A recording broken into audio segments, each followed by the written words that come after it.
This man clearly possesses immortality and the ability of rapid regeneration. Yet he is willing to barely survive day after day in a garbage dump, all because he was born with an abnormal constitution. So he was taken by a research institute and locked up for a full 10 years. Every day felt like living in hell. Even after he escaped and returned to the outside world, everyone instinctively kept their distance the moment they saw what he looked like now. But today, he finally met the only person who reached out a hand to him. The girl who, the very first time they met, treated him to dog food. It turned out that there exists something in this world called a special heart, a mutation that occurs only in an extremely small number of people. They can use their mutated hearts to unleash extraordinary powers, and people call them heart mutants. And when Kim Ji-woo escaped from the research institute, in order to shake off the guards, he actually grabbed a high-voltage power line with his bare hands. He let the violent current surge through his entire body, because the ability his heart had granted him was immortality. To him, being taken back was worse than death. Although the world calls this kind of power God's blessing, Kim Ji-woo only saw it as a curse, because it was this mutated heart that had forced him into the state he was in now. At this moment, he was rummaging through a garbage pile looking for something to eat, and soon found a piece of bread that had just been thrown away not long ago. He immediately picked it up and stuffed it into his mouth ravenously. Suddenly, a puppy came up beside him at some point, wagging its tail and staring at him.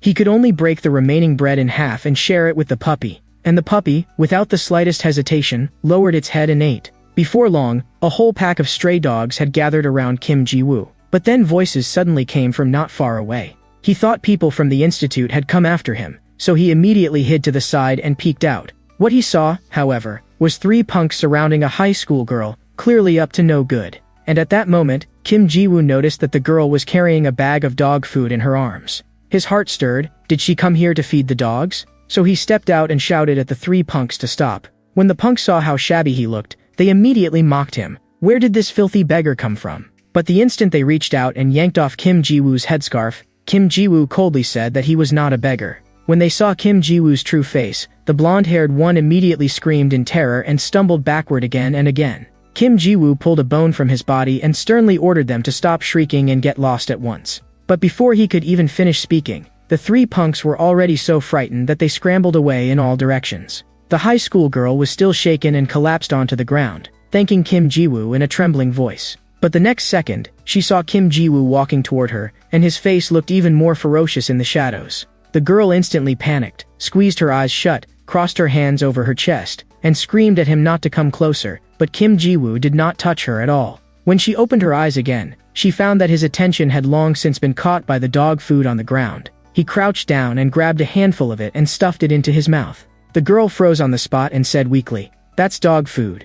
Only then did Kim Ji-woo stop, apologize a little awkwardly, and cautiously ask whether he could eat a little more of the dog food. After hearing that, the fear on the girl's face deepened. She had not expected the skeleton man to be able to talk. She immediately screamed, jumped to her feet, and ran away. Watching her fleeing figure, Kim Ji-woo was not surprised. He only said in a low voice, just as expected, she ran away after all. He grabbed another handful of dog food and stuffed it into his mouth. Thanks to her, he could at least have one peaceful meal. But the girl had not gone far and was hiding at the alley entrance. She slowly peeked her head out from behind the wall. Looking at the way Kim Ji-woo was interacting with the stray dogs, she could feel that he was not a bad person. At that moment, a frightening thought flashed through her mind. Could he be a heart mutant? She recalled those rumors, and also the way he had stepped in to save her just now, and intense guilt welled up in her heart. After hesitating for a long time, the girl finally worked up the courage to walk over to Kim Ji-woo. She pulled out a sandwich from her backpack and said in a slightly trembling voice, "If you're hungry, would you like to eat this?"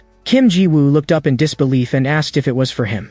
The girl said yes, and apologized for running away just now after judging only by appearances. Kim Ji-woo quickly reached out and took the sandwich. He lowered his head and looked at the wrapper, his heart surging wildly. This was the first time since he had become like this that someone had voluntarily given him food. He recognized the packaging. It was a brand he had seen countless times in trash cans. The moment he took the first bite, his whole being was stunned by the taste. He exclaimed inwardly, "This taste is like heaven." He had never imagined there could be something in the world this delicious enough to make someone lose control. The vegetables, the bread, the meat, every single part tasted first-rate, so delicious that even if he died right now, he would have no regrets. In his eyes, the girl before him looked practically like an angel at that moment. Seeing how contentedly he ate, the girl finally asked softly, "Mr. Skeleton? Uncle Skeleton? What should I call you?" While chewing, Kim Ji-woo answered in a low voice. His name was Kim Ji-woo. The girl smiled. Nice to meet you, Uncle Ji-woo. My name is Song Hai-ji.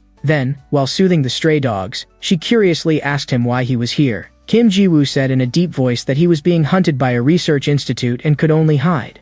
Hai-ji's smile instantly froze, and she asked again in disbelief to make sure. Kim Ji-woo nodded, a shadow passing through his eyes. There was a research institute that specialized in capturing heart mutants, and they wanted to take him back. Hai-ji's voice trembled as she said she had never heard of such a place, then anxiously asked, "What exactly did they do to you?"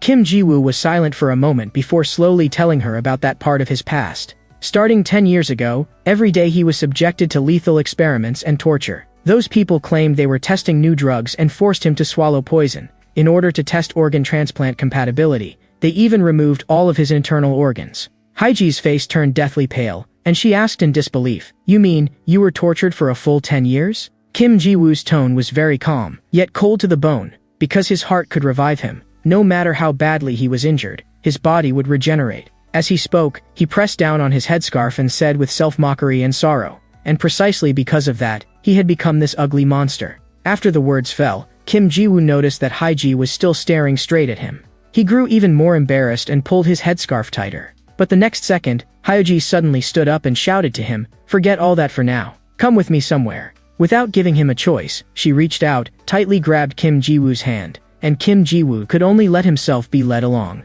Looking at her back, Kim Ji-woo's heart suddenly skipped a beat, and he murmured inwardly, "I never thought that even like this, there would still be a girl willing to hold my hand. If you suddenly hold my hand like this, I'm going to fall for you."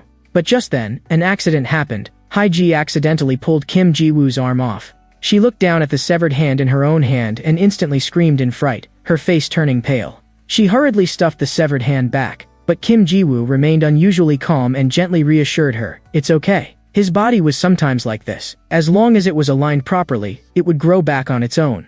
Only after hearing that did Hai-ji's anxious heart settle slightly. Only then did Kim Ji-woo ask her where she had originally been planning to take him. After a while, Kim Ji-woo had changed into a brand new track jacket, and he even had a wig on his head. Hai-ji said that this way, he would not attract attention because his clothes were too ragged.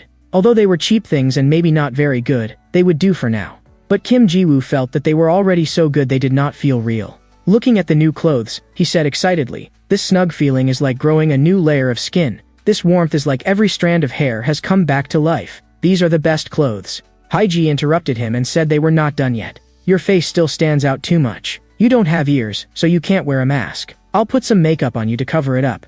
Accompanied by a crisp smack, Hai-ji finished the final step. She said somewhat guiltily that it was her first time putting makeup on Bones, so the result was not that good, but at least dangerous people would not recognize him. Kim Ji-woo softly said, "It's okay." He frankly admitted that he really liked the outfit and the makeup, but the warmth did not last long. Hai-ji looked at the time and cried out, "It's so late." She had to hurry to cram school. She hastily said goodbye to Kim Ji-woo, and before leaving, she also asked him to look after the puppies. Watching Hai-ji's figure recede into the distance, Kim Ji-woo silently repeated the name he had just memorized in his heart, Song Hai-ji. He lay on the ground, letting the puppies crowd around him, but her request stirred ripples in his heart. Did that mean she would come again tomorrow? At the research institute, everyone treated him as an experiment. Even the people he met while fleeing were all frightened by his appearance and turned and ran. This was the first time someone had treated him like a person. He gently stroked the puppy and said softly with emotion, "It was all because of it. If he had not met this dog, he might have already left, and then he would never have met Miss Hai-ji." After thinking about it, he gave the puppy the name Potato. The puppy licked his hand even more happily, clearly liking the name very much. An unprecedented warmth welled up in Kim Ji-woo's chest, and he said softly, "So this is what it feels like to be needed." And Hai-ji had bought him clothes and kept him company and talked with him. The more he thought about it, the more he felt that she was like an angel. A quiet hope secretly arose in his heart. As long as he stayed here, he would definitely be able to see Hai-ji again. But the dampness beneath him brought him back to reality. He instantly came to his senses and cursed himself for being so naive. He was being hunted, and if he kept staying here, he would only drag Hai-ji into danger too. Kim Ji-woo gritted his teeth and stood up, having made his decision in his heart. This place should not be where he stayed. He had to go where he was supposed to go.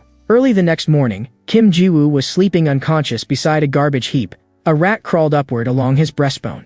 He jolted awake and raised his hand to snatch the rat off in one motion. After catching his breath, he remembered that last night, as he kept walking, He had lost consciousness and eventually collapsed in this filthy mess. Just then, hunger struck, and he hurriedly felt around in his pocket. Soon he pulled out a handful of dog food. He had long expected this would happen and had brought some with him in advance. In order to make the dog food taste better, he suddenly thought, if he imagined it was a sandwich while eating it, maybe the taste would change. He separated the dog food by color, green as lettuce, yellow as bread, brown as meat, and then swallowed it in big mouthfuls. Strangely enough, he really did taste something like a sandwich. And just then, a burst of barking suddenly rang out. He came back to his senses and discovered that all the dog food had already been eaten by Potato.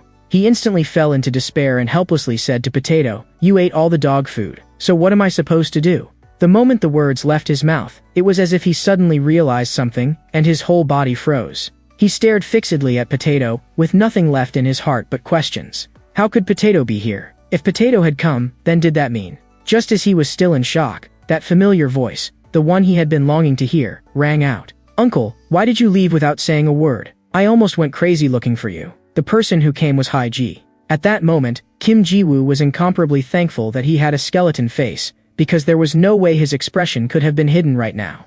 The moment Haiji appeared, the emptiness in Kim Ji-woo's heart was instantly filled. She said she had searched for him all day, and only by relying on the dogs to remember his scent had she managed to track him here. Then she added that it was too dangerous for Kim Ji-woo to wander around like this. Kim Ji-woo could only apologize in a low voice. He explained, if she stayed with him, she would be dragged into trouble by him. But Haiji only looked at him gently and softly said, "I'm just so glad I found you. Look, this little one has been worried about you too." Potato came up and gently licked his face. That sudden warmth left him unable to say a single word. He could only softly call Potato's name. Not long after, Haiji took all the food out of her backpack and spread it on the ground. Her hand kept searching through the bag, and her voice was very soft. "Uncle, from yesterday until now you've only eaten one sandwich, right? You haven't eaten properly at all, so I bought these at the convenience store." She took out a box of cookies, opened it, and poured in a bottle of milk.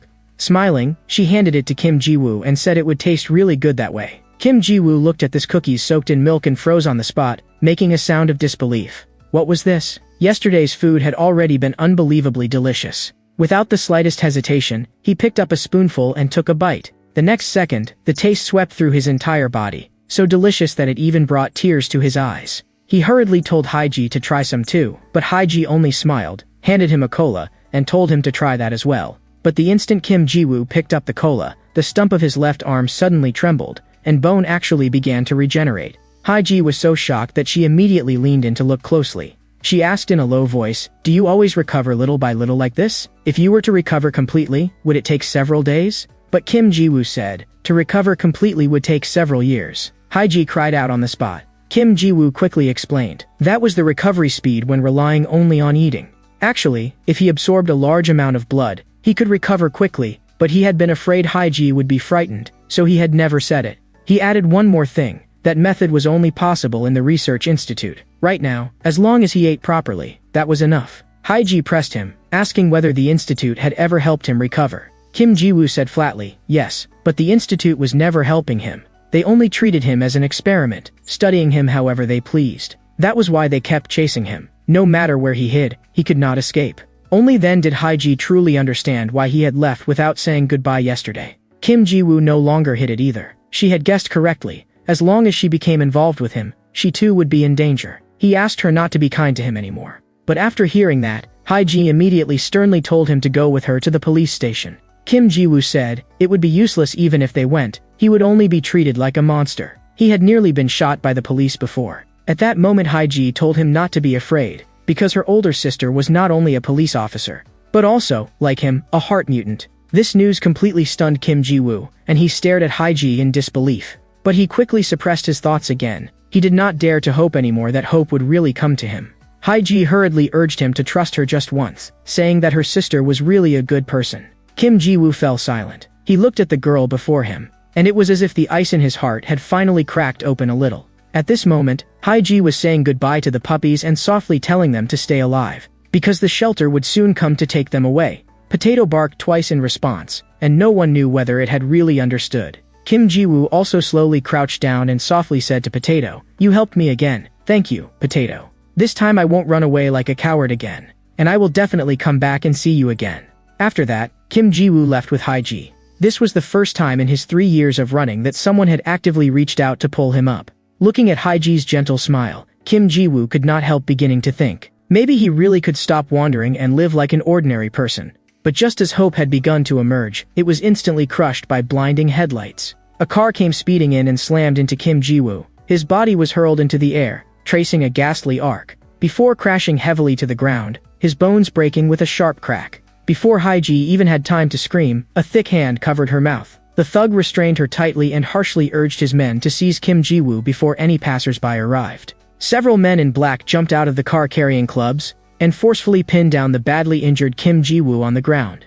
The man in the lead slowly spoke. "We finally found you, skeleton brat." He ordered his men to take Kim Ji-woo away, saying they would settle all the resentment from this period once and for all. Soon, 3 black vans were speeding wildly down the highway. In the rearview mirror, Kim Ji-woo could be seen being dragged along the ground by the vehicle. His howls were swallowed by the wind, his neck tightly strangled by a coarse rope, his body slamming against the road again and again amid the jolts. His eyes looked ready to split as he roared over and over, "Damn it." He desperately clawed at the ground, trying to stop himself, but it was all in vain. The bones of his fingers were quickly worn bloody from being dragged. In his despair, he blamed everything on himself. Now even Haiji had been captured by them. But no matter how much he struggled, the rope remained as unmoving as the lock of fate. He finally understood. With this cursed body, with this worthless power, he could protect no one and do nothing. All he could do was beg helplessly for someone, anyone, to save him. Just then, several dark shapes suddenly lunged out from the roadside woods. It was the stray dogs from the junkyard. They pounced on the rope and clamped down on it with their teeth, desperately trying to tear it apart. Before long, the rope finally snapped with a sharp crack. The people in the vehicles noticed quickly, but only sent one van to turn around and come back. But the stray dogs did not retreat and instead stood directly in front of Kim Ji-woo. 4 punks carrying clubs jumped out of the van cursing, and the man in front spat and snarled viciously, "These damn beasts dare come back." Very soon, the explosive sound of clubs striking rang out. Kim Ji-woo used all his strength to turn himself over, and he saw the punks swinging their clubs down at the dogs. The dogs stood no chance against those weapons. Kim Ji-woo gritted his teeth and crawled forward. The dogs were bleeding in his place, and he had to do something. Potato latched onto one punk's thigh and refused to let go. At last, Kim Ji-woo remembered that cursed mutated heart. As long as he absorbed the blood on the ground, even if it was not much, he could recover a little. He used the last of his strength to crawl toward the pool of blood, every inch feeling like steel needles stabbing into his bones. But the next second, he saw that potato, who had been fighting so desperately just now, had fallen into the blood and was already on the verge of death. His mind went completely blank, leaving only pain that pierced to the marrow. The dogs he had fed were lying collapsed all around him too. He called their names again and again, but the only answer was deathly silence. That scene dragged him back once more into those 10 years of imprisonment. Every morning he woke up in agony. Every morning he woke up in agony. What awaited him was not hope, but endless experimentation. He was forcibly injected with someone else's blood, had his organs torn out while still alive, and was subjected to all kinds of torture. Day after day, year after year, the same despair played out again and again. Because of that mutated heart, even wanting to die had become a luxury beyond his reach. Fortunately, he had ultimately escaped from the institute through careful planning. The moment he regained his freedom, he had naively thought the outside world would be a new beginning. But reality dealt him its cruelest blow. Everyone feared and loathed him because of how he looked. They treated him like a monster and stayed as far away as possible. At this moment, that mutated heart was beating frantically inside his chest, as if it were about to smash through his ribs and burst out. Through the long loneliness, only the stray dogs he had fed, and gentle Haiji, had ever treated him like a human being. But now, even this bit of warmth had been torn to pieces. The pain and rage he had suppressed for 13 years completely exploded at this moment. The blood around him rushed wildly toward him, churning and gathering around his body. That body called a monster was reshaped within the waves of blood, and little by little, it actually turned back into a human form. In the blink of an eye, his whole body was restored intact. He stared blankly at the hand that had grown back anew. The feeling of blood surging through his body was like returning to childhood, but that was also the place where the nightmare had begun. Yet this recovery pushed him into an even deeper ice pit the very next second. He suddenly realized, the price of his restored power was the dog's blood. The 3 punks were seeing such a scene for the first time, and they turned pale as ghosts with fright. The bald man forced himself to act tough and swung his club down at Kim Ji-woo from behind. In the next second, his face was smashed by a punch, and blood burst outward. Kim Ji-woo remained expressionless, only staring straight ahead. The bald man flew backward and slammed heavily into the van. The vehicle's body caved in on the spot, and he passed out immediately. Kneeling in the pool of blood, Kim Ji-woo held the gravely injured potato tightly in his arms. His voice as cold as a blade. He knew the most painful ways to die. The first one to answer could live. The remaining 3 punks were so terrified that they froze stiff and did not even dare move. Kim Ji-woo demanded coldly, where had Haiji been taken? Meanwhile, 3 business vans stopped at the entrance of an abandoned warehouse. A woman had a hood over her head. When the hood was yanked off, that person was Song Haiji. She had no idea what was going on or why she had suddenly been kidnapped. She looked up and saw more than a dozen ferocious-looking men standing ahead, all staring at her. Song Haiji's face changed instantly. She did not even know where she was. A hospital bed stood in front of her, and human organ harvesting was being carried out on it. At that moment, a large hand suddenly grabbed her by the hair. "You sure screamed loud enough, woman. Almost burst my eardrums." The man glared at her viciously. "Are you really that unafraid of death? Aren't you scared we'll butcher you?" He pulled out 2 photos, marked test subject number 10101. "Don't blame us for laying a hand on you. Blame that freak. He's the one who dragged you into this mess." He warned Song Haiji, "If you want to live, keep your mouth shut. In this place, no one cares about a woman's life, and no one cares how many people die." Those words nearly pushed Song Haiji into a total mental breakdown. Soon, the boss's phone rang. He answered with an irritated expression. "Why are you even calling? Why not just come back?" From the other end came a string of absurd news. The stray dogs had bitten through the rope, and then that skeleton test subject had actually turned into a human. The more the boss listened, the angrier he became. "What the hell are you talking about? Explain it clearly. What do you mean? What happened with the dogs?" The boss could not make sense of it, but Song Haiji heard it clearly. Could it be that the stray dogs had really come to save someone? In order to hear better, the boss even crouched down. "So, you lost that skeleton, is that it?" After getting confirmation, he roared in fury, "You useless piece of trash. Do you know how much he's worth?" The next second, he smashed his phone to pieces. Before smashing it, he had shouted, "A bunch of idiots. If you can't bring him back, then just wait to die." He turned his gaze to Song Haiji. "You definitely know where that skeleton went, don't you? Talk. Where is he?" When Song Haiji kept refusing to answer, he completely lost control. "You bitch, talk. He's worth a lot of money. Tell me, and I'll give you half." Under his pressure, Song Haiji finally spoke. "I don't know where the skeleton you're talking about is." The boss lost his patience and pulled the dagger from his waist. "You don't know? Then I'll put a few holes in you and help you remember." At the sight of the knife, Song Haiji trembled all over. She was just a girl and had never seen anything this terrifying before. She had only heard before that Kim Ji-woo was being hunted, but she had never imagined the danger would be this extreme. Right now, she had no idea what to do. Just as the boss was about to make his move, a figure suddenly flew past his side. He abruptly turned his head and discovered that one of his men had somehow been kicked flying by someone, tumbling through the air and crashing in. Everyone froze. Someone had barged in and started wrecking the place. At the warehouse entrance stood a man in a t-shirt, and his mere posture was enough to make it hard to breathe. The boss frowned. He did not recognize this young man, had never seen him before, and could not understand why the other party had come here looking for death. But what he did not know was that this young man was the very prey they had been trying to capture. One of the underlings foolishly walked up. "Who are you? Looking at those ragged clothes, you're just a homeless beggar, and you still dare come here to cause trouble?" The next second, Kim Ji-woo grabbed him directly by the throat.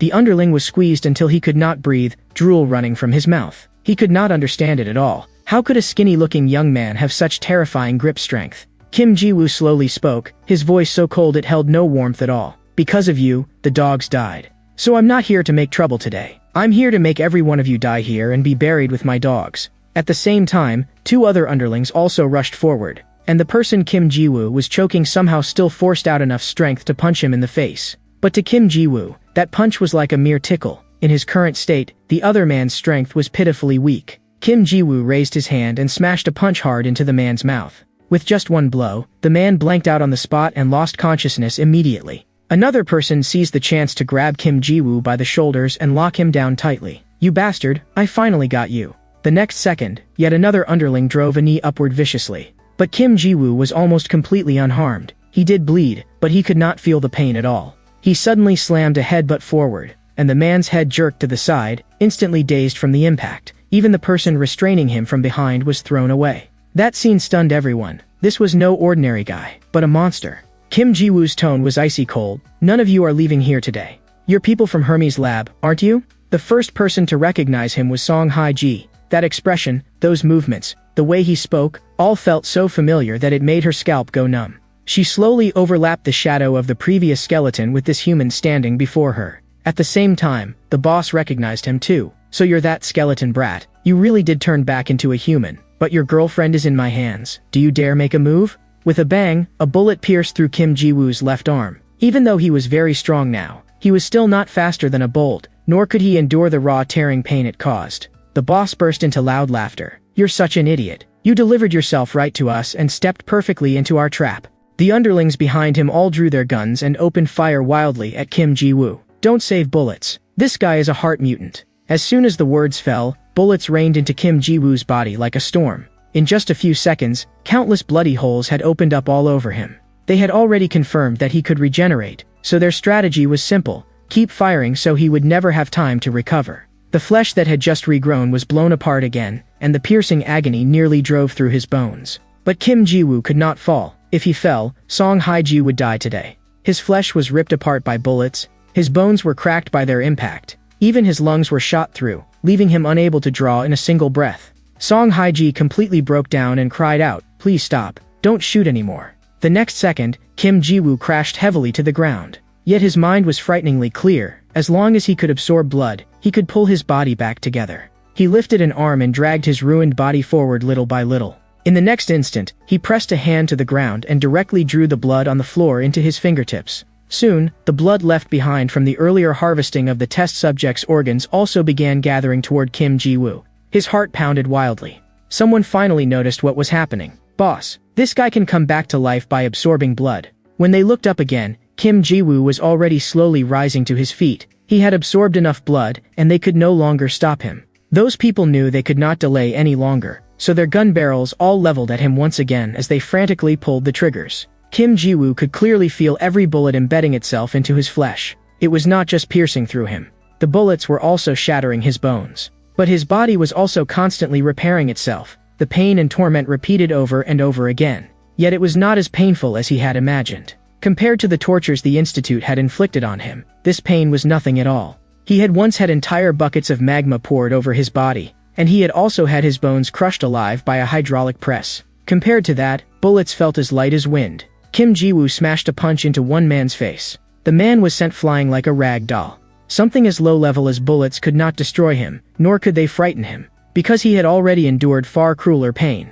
The scene before them sent a chill down everyone's spine. While they were frozen in shock, Kim Ji-woo's fist had already struck like the wind. The other man raised an arm to block the blow, but it was meaningless. When the punch landed, the man's bone was broken on the spot. With a dull thud, the man flew backward and slammed hard into the wall. All the thugs were stunned. This guy's speed and strength were simply absurd. In just a few moves, Kim Ji-woo had taken down the remaining three as well. Kim Ji-woo's eyes were full of fury. Someone had to pay for the dogs' lives, and today not one of them was getting out alive. The people in the warehouse were sent flying one after another by him. He swore in his heart, from this moment on, he would never retreat even half a step, and he would never let the people around him be hurt again. Now, only the boss was left standing. The boss finally panicked, his voice trembling. "Back off, or I'll shoot your girlfriend to death." But before he could even finish speaking, Kim Ji-woo's fist smashed into his face, so fast that he could not react at all. The force of that punch made him unable even to pull the trigger. The black lines on Kim Ji-woo's face surged. That was the sign that his anger had reached its peak. With a boom, Kim Ji-woo punched him straight into the iron tank behind him. His flimsy frame could not withstand it at all. The tank behind the boss was smashed and dented on the spot. If he thought this was the end, he was being far too naive. Kim Ji-woo's shadow slowly lowered and covered the boss's face. Watching Kim Ji-woo approach step by step, the boss completely broke down. "Please, let me go. I really know I was wrong. I'll do anything you want." But it was already far too late. The dogs were dead, and their lives could not come back. Without the slightest hesitation, Kim Ji-woo smashed a punch into his face. Then he followed with another punch. His fists fell like rain, blow after blow crushing that face. His rage still had not subsided. In just a few seconds, he threw punch after punch, each one smashing deep into the other man's flesh and bones. The boss's face was beaten, swollen, and deformed until it looked like a lump of rotten meat. Only then did the fire in Kim Ji-woo's chest ease slightly. He slowly raised his fist, and it was covered in the boss's blood. No one had expected that a young man who looked so lean could cut through all these vicious thugs by himself.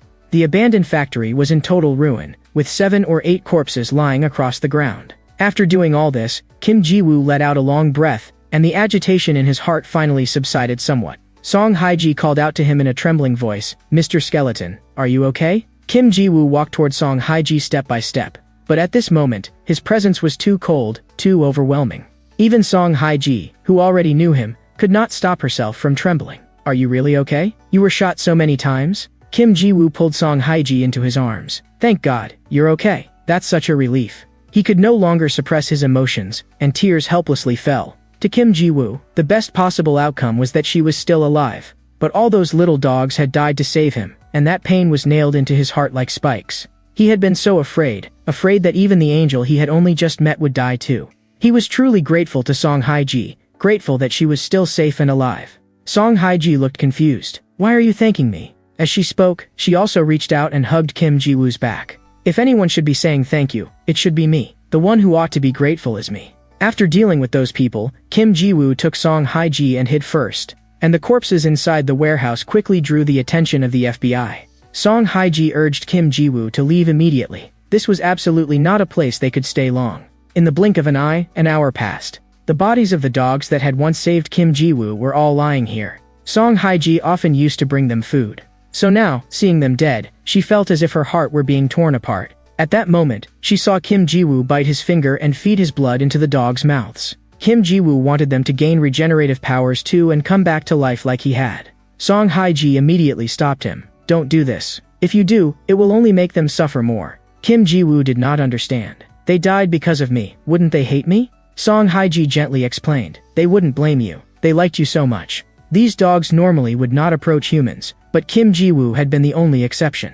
Only then did Kim Ji-woo learn that they had always been avoiding humans, guarding themselves against humans. Song Haiji said that these dogs were covered in signs of abuse, and they had probably been left with too many terrible memories of people. Kim Ji-woo had never known that before. He had only thought they were naturally gentle. That was why Song Haiji said, if Kim Ji-woo kept hurting himself and blaming himself, those dogs would definitely be sad. After hearing those words, Kim Ji-woo seemed to finally understand a little. Song Haiji gave him a bright smile. "They approached you without hesitation. That's the truth. Maybe you went through similar things." And that was indeed true. Kim Ji-woo had been treated as a research subject for years, and there were too many scars on his body to count. Kim Ji-woo quietly thanked her. If not for her, he might never have understood what the dogs truly felt. And just then, a whimper came from behind him. When they turned to look, they discovered that one puppy was still hiding here. Kim Ji-woo recognized it with a single glance. It was Potato's pup. Song Haiji had not seen it before and had been worried the whole time, so fortunately, it was still alive. The puppy walked toward Kim Ji-woo step by step. It sat down in front of Kim Ji-woo, its tail wagging nonstop, but he could not understand what that meant. Kim Ji-woo lowered himself and spoke to it softly. "Don't you hate me? Your friends and your mother, they all died because of me." But the puppy only licked his finger. Kim Ji-woo froze. This little one liked him too. It even fell asleep right beside him, as if it regarded him as a safe place. Song Haiji felt very conflicted and did not know what to do either. There was no way she could just leave this puppy behind. So did that mean she could only take it home? But if she really brought the dog home, then what about Kim Ji-woo? Those lab people clearly did not look like ordinary criminals. Thinking of this, Song Haiji immediately went to call her older sister. She said to her sister, "I did what you told me, but now I don't know where I should go." Seeing Song Haiji's relaxed smile, Kim Ji-woo instead felt puzzled. What exactly had happened to make her so confident? In the end, they discussed it and decided to take the puppy with them. Soon, they arrived at an apartment complex. When Kim Ji-woo saw how clean and tidy Song Haiji's home was, he could not help murmuring in amazement. He had never seen such a clean room before. "Can someone as dangerous as me really go inside?" Song Haiji smiled and replied, "You're the one who risked your life to save me. How could you be dangerous?" She added that her older sister really wanted to meet Kim Ji-woo. Her sister was investigating a case that seemed to be connected to the lab hunting Kim Ji-woo, and she might be able to help him. Kim Ji-woo nodded woodenly, but his gaze drifted involuntarily toward the mirror nearby. The moment he saw himself in the mirror, he froze completely. That person, was that really him? Song Haiji was startled by him. "Why are you suddenly yelling like that?" But how could she know the shock Kim Ji-woo was feeling right now? He had features, flesh, blood, and a face that was absurdly handsome, so unreal it felt like a dream. Song Haiji froze too. "You didn't know? Your face has come back." Of course Kim Ji-woo did not know, because his face had never regenerated before. He stared at that face, both familiar and unfamiliar, and stood there stiffly. Maybe, this was what he looked like after growing up. The more Song Haiji talked, the more absurd it felt. And no matter how she looked at Kim Ji-woo, he did not seem like a middle-aged man at all. "How old are you, exactly? Even a rough estimate is fine." Kim Ji-woo seriously counted on his fingers. He had not thought about his age for far too long. He had entered the lab at 7 years old and gone through 7 year-end comprehensive tests. After escaping, another 3 seasons had passed, so he should now be 17 years and 2 months old. When she heard that, Song Hae-ji completely broke down and sprayed out a mouthful of soda. She rushed in front of Kim Ji-woo. "Then aren't we the same age? Why did you keep making me call you uncle before? Explain yourself right now." Kim Ji-woo awkwardly looked away. "I just liked it when you called me that. It made me feel like I was being treated like a person." Song Hae-ji froze, her face full of shock. Those words were both infuriating and heartbreaking. What exactly had this boy been through? From that day on, they simply started calling each other by name and stopped being formal. 10 minutes later, they prepared a basin of dog food for Little Ears. And Kim Ji-woo was also fed a big bowl of hot rice. To him, the taste was unbelievable. He had never eaten anything so delicious. Song Hae-ji was a little embarrassed. "This is just soy sauce egg rice. I'm not that good at cooking, so don't mind it. I'll get you another bowl." But Kim Ji-woo did not think that at all. This was the best meal he had eaten in all these years. This very bowl of soy sauce egg rice made by Song Hae-ji. Also, Song Hae-ji's older sister had something come up and could not make it, probably because work had kept her too busy. Several dishes Song Hae-ji made were all eaten clean by Kim Ji-woo, not even a single grain of rice left in the bowls. That night, Song Hae-ji arranged for Kim Ji-woo to sleep on the sofa. It was far better than the garbage station. This sudden happiness left him not knowing what to do with himself, and she even handed him a blanket, a kind of treatment he had never had before. Song Hae-ji turned off the living room light and said she had homework to finish, and that later she would sleep in her own room, so Kim Ji-woo should rest first. After that, Song Hae-ji closed her bedroom door. Kim Ji-woo stood alone in the living room, completely unsure where to put his hands, his eyes sweeping around. Everything here was unfamiliar to him. Like someone entering the city for the first time, he stared blankly at every single thing. In front of him was a television, huge and thin. Even more unbelievable, they actually kept flowers inside the house. He had only ever seen things like that outside the lab before. He sat down on the sofa, so soft that he could hardly believe it. Were sofas always this soft? Softer even than the beds in the lab. Just then, Little Ears knocked over the food bowl, and choked for a moment, as if the food in the bowl had gotten stuck. Kim Ji-woo immediately turned to look. Was the puppy going to be okay? Little Ears spat out a few pellets, but still looked very uncomfortable. Kim Ji-woo's heart sank. Had something gotten stuck in its throat? If it choked to death, that would be the end. He threw off the blanket and rushed over. But the moment he got close, he froze. Little Ears was completely fine and simply lowered its head and kept eating. It even looked up at him once, its eyes full of confusion. Only after confirming that it was all right did Kim Ji-woo finally let out a breath of relief, so it had just been a false alarm. He placed Little Ears beside the pillow and slept together with it. He murmured that the sofa was warm and soft and that he really liked it. Meanwhile, Little Ears was still wandering all over the place. Little Ears had also drifted outside for a long time. Their experiences were frighteningly similar. Kim Ji-woo stared at it absent-mindedly, wanting to give it a name, but after thinking it over, Little Ears still sounded the best. And he felt that Little Ears liked it too, so from now on that would be its name. Gradually, Little Ears fell into a deep sleep, as if it were dreaming. Kim Ji-woo only felt warmth in his chest. Maybe this was what people called happiness. Today, he had eaten a real meal, and had even taken a hot shower. These were all things he had never had before. He even began to fantasize. If things could stay like this, if he could stay together with Little Ears and Song Hae-ji, that would be the happiest time of his life. Even sleeping in such a soft place was a dream he had never dared imagine before. But he also knew clearly, something like this could be taken away at any time. If he wanted to keep all this, there was only one way: make himself stronger. He sank into memory. Back then, he and several companions had planned an escape together. They were just about to reach the exit. As long as they rushed out, they could live like human beings. But at the final moment, a group of people blocked the way, all of them heart mutants of at least A rank, and facing them required the utmost caution.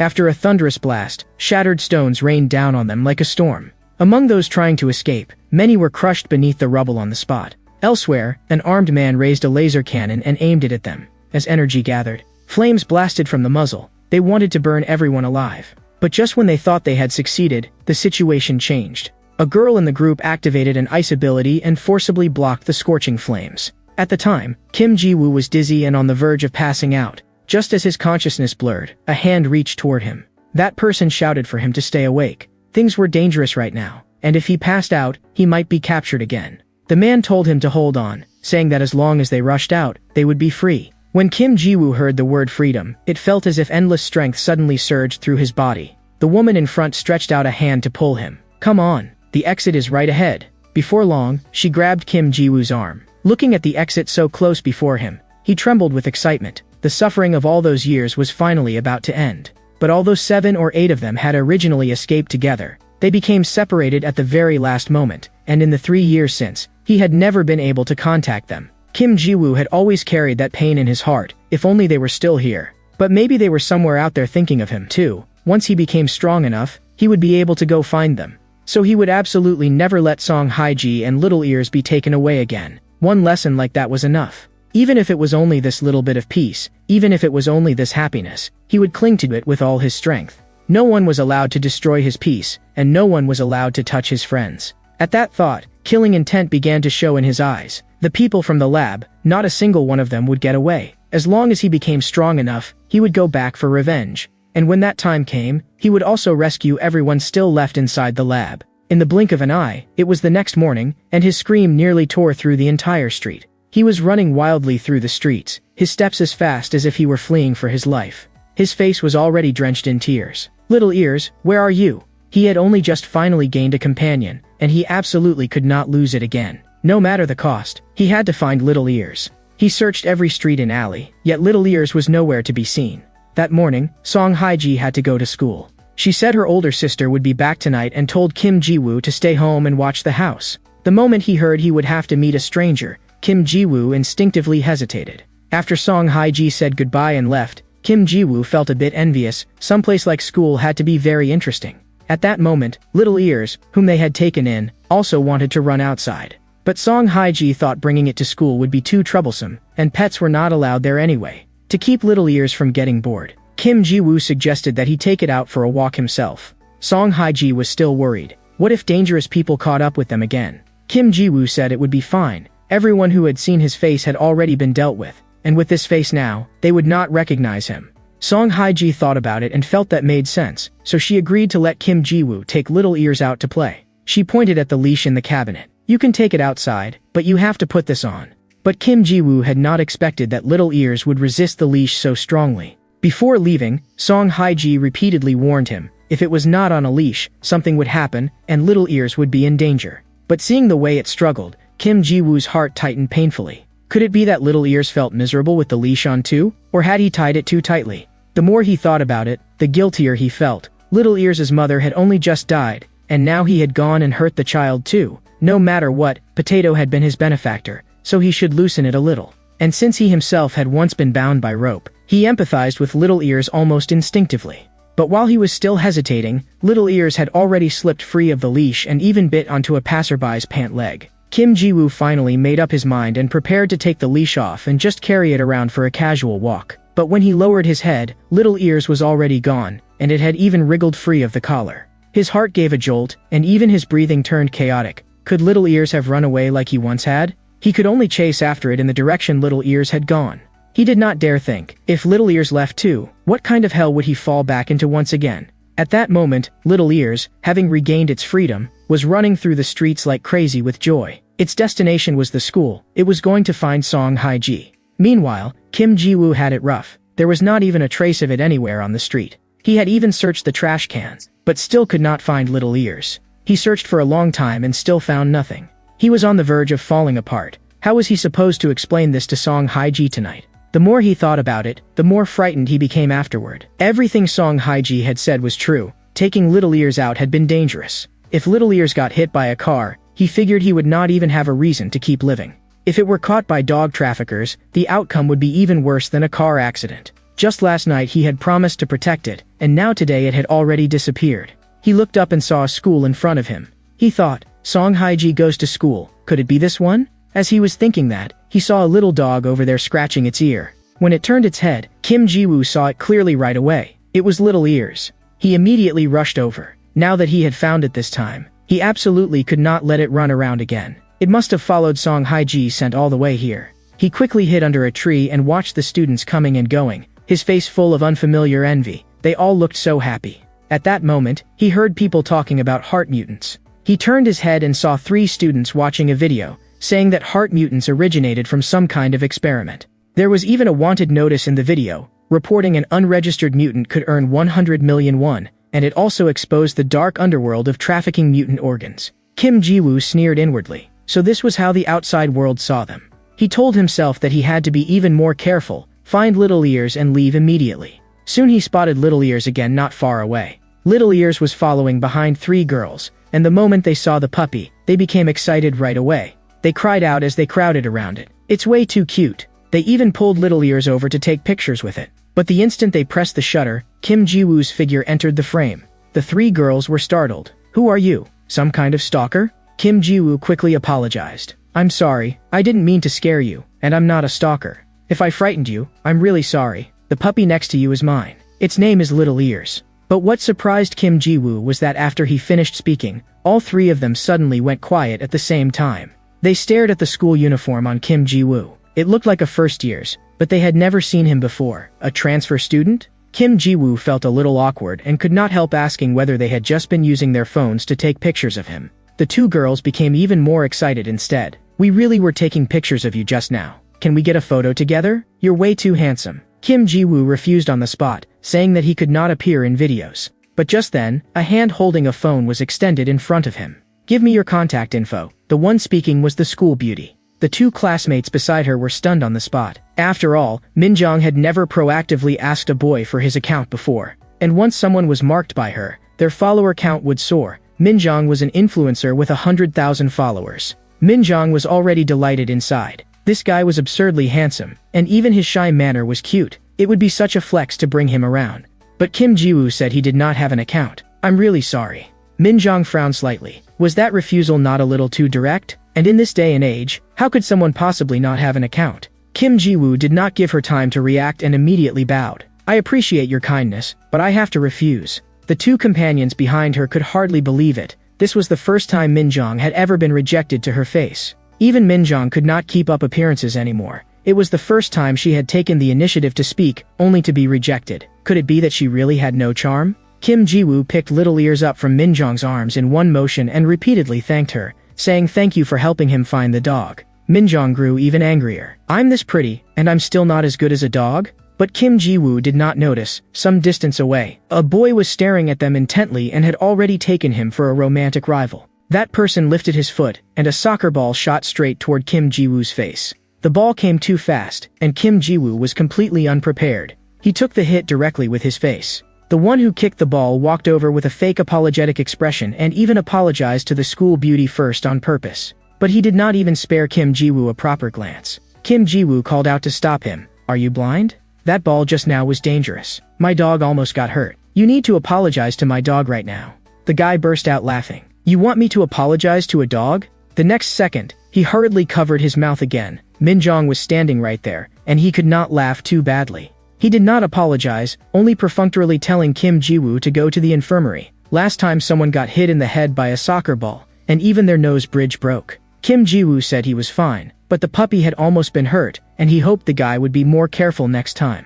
The guy nodded again and again. Okay, I'm really sorry. Dogs are precious, right? Kim Ji-woo accepted that. After all, he really was not injured. The matter seemed to be over, and Kim Ji-woo turned around, preparing to take Little Ears home in his arms. As soon as Kim Ji-woo left, that guy told his lackeys to look into Kim Ji-woo's information. He disliked Kim Ji-woo's attitude. Kim Ji-woo was actually very happy today. Although he had nearly lost the puppy, at least nothing bad had happened. And he had seen many people his own age at school. He could not help wondering, if he had been able to go to school back then too, would he have been able to make friends as well? Just then, Kim Ji-woo heard someone calling him. The boy who had kicked the ball actually caught up to him and slung an arm over his shoulder. Hey, man, I'm really sorry about what happened earlier. Kim Ji-woo did not understand the word friend. The boy said they were in the same grade, so that made them friends. He said he felt bad that the ball had hit Kim Ji-woo, so he wanted to treat him to some bread. Kim Ji-woo asked if he was serious, and the boy said of course he was,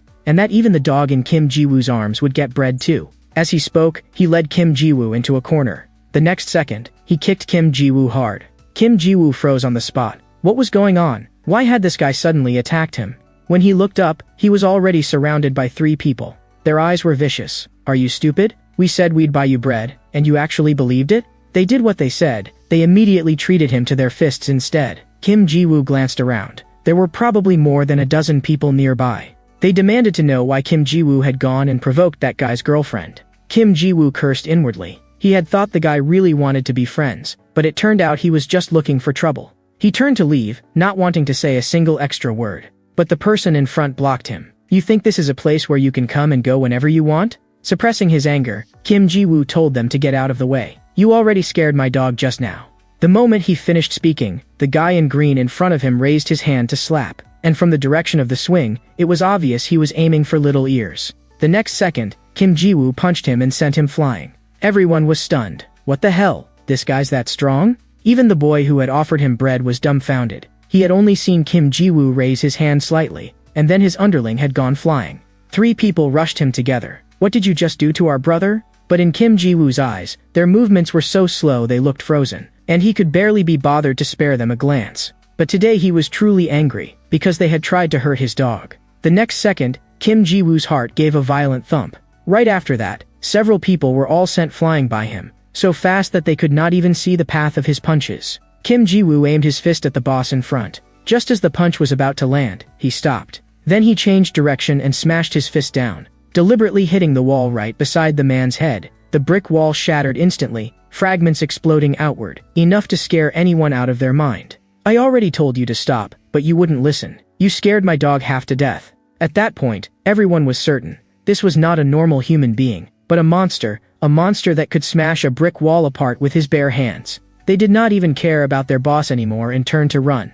The boss was also scared senseless. He had never seen anyone like this. He collapsed onto the ground, trembling. If that punch had landed on him just now, his bones definitely would have broken. The more he thought about it, the more terrified he became, realizing that he had provoked something he never should have. He completely threw away his pride, dropped to his knees, and begged for mercy, saying he would never dare disrespect a dog again. He even shoved all the blame onto his underlings. They were the ones who wanted to hit the dog. "I really didn't. I have a dog at home too. I love dogs, I swear." Kim Ji-woo took a look. He really did have a dog at home, so maybe he was not rotten to the core after all. Just then, Kim Ji-woo's stomach growled. He had only used a little bit of strength just now and he was already hungry, and he had not eaten all day, nor had Little Ears. The boss felt utterly miserable inside. Hungry at a time like this? Was he supposed to treat him or not? Then he changed his mind. There was no way that was a coincidence. Kim Ji-woo had clearly pretended to let him off on the surface while secretly extorting food from him. What a schemer. At that very moment, in a place they could not see, Song Haiji was sitting in class doing homework. Not long after, Longhair ordered a huge pile of snacks and bread for Kim Ji-woo. Watching Kim Ji-woo wolf down the food, Longhair even felt embarrassed for him. Had this guy never eaten before? But the truth was, Kim Ji-woo really had never eaten this kind of bread before. There were even strawberry bits inside. Longhair felt a chill in his heart. This guy was absurdly strong, yet his reactions were like those of a fool. He secretly made a phone call to a thug. The man was heavily built, and Longhair wanted him to come and beat Kim Ji-woo up badly. If he helped this time, Longhair promised to give him a big gift later. After a few words, the other side agreed. Longhair sneered inwardly. Just wait for your death. When he turned his head, he saw Kim Ji-woo feeding ham to the puppy. But he stared at Kim Ji-woo's hands, not a single scar on them. The more he looked, the stranger it felt. Even a professional boxer could not be like this. A guess popped into his mind. This guy might be a heart mutant. He said it out loud directly, and Kim Ji-woo was so startled that he sprayed out a mouthful of cola. Kim Ji-woo hurriedly denied it, saying that he was not a heart mutant, but in the other man's eyes, that reaction only looked guiltier. Longhair covered his mouth in shock. This was the first time he had ever seen a heart mutant. No wonder Kim Ji-woo was different from ordinary people. He immediately told the thug the news, afraid the other party might walk into danger without knowing. But upon hearing heart mutant, the thug actually grew excited enough to tremble. Longhair hurriedly told him not to come, it would be life-threatening. But what shocked him even more was that the thug told him to keep the mutant there. At that moment, Kim Ji-woo finished eating and got ready to leave. Of course Longhair could not let him go. He had to stall until Big Bro arrived.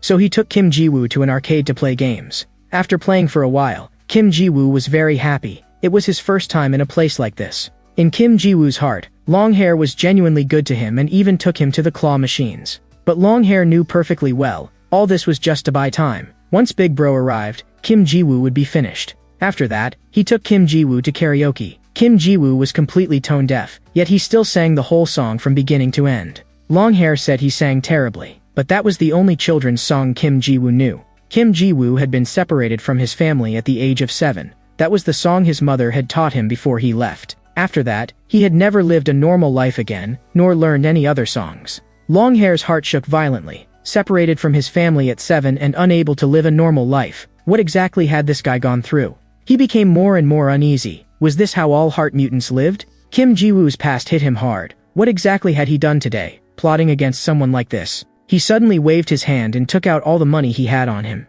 Today I'm spending everything I've got to let you live like a normal person for once. I'll show you the real world. Then they went to play the drum game.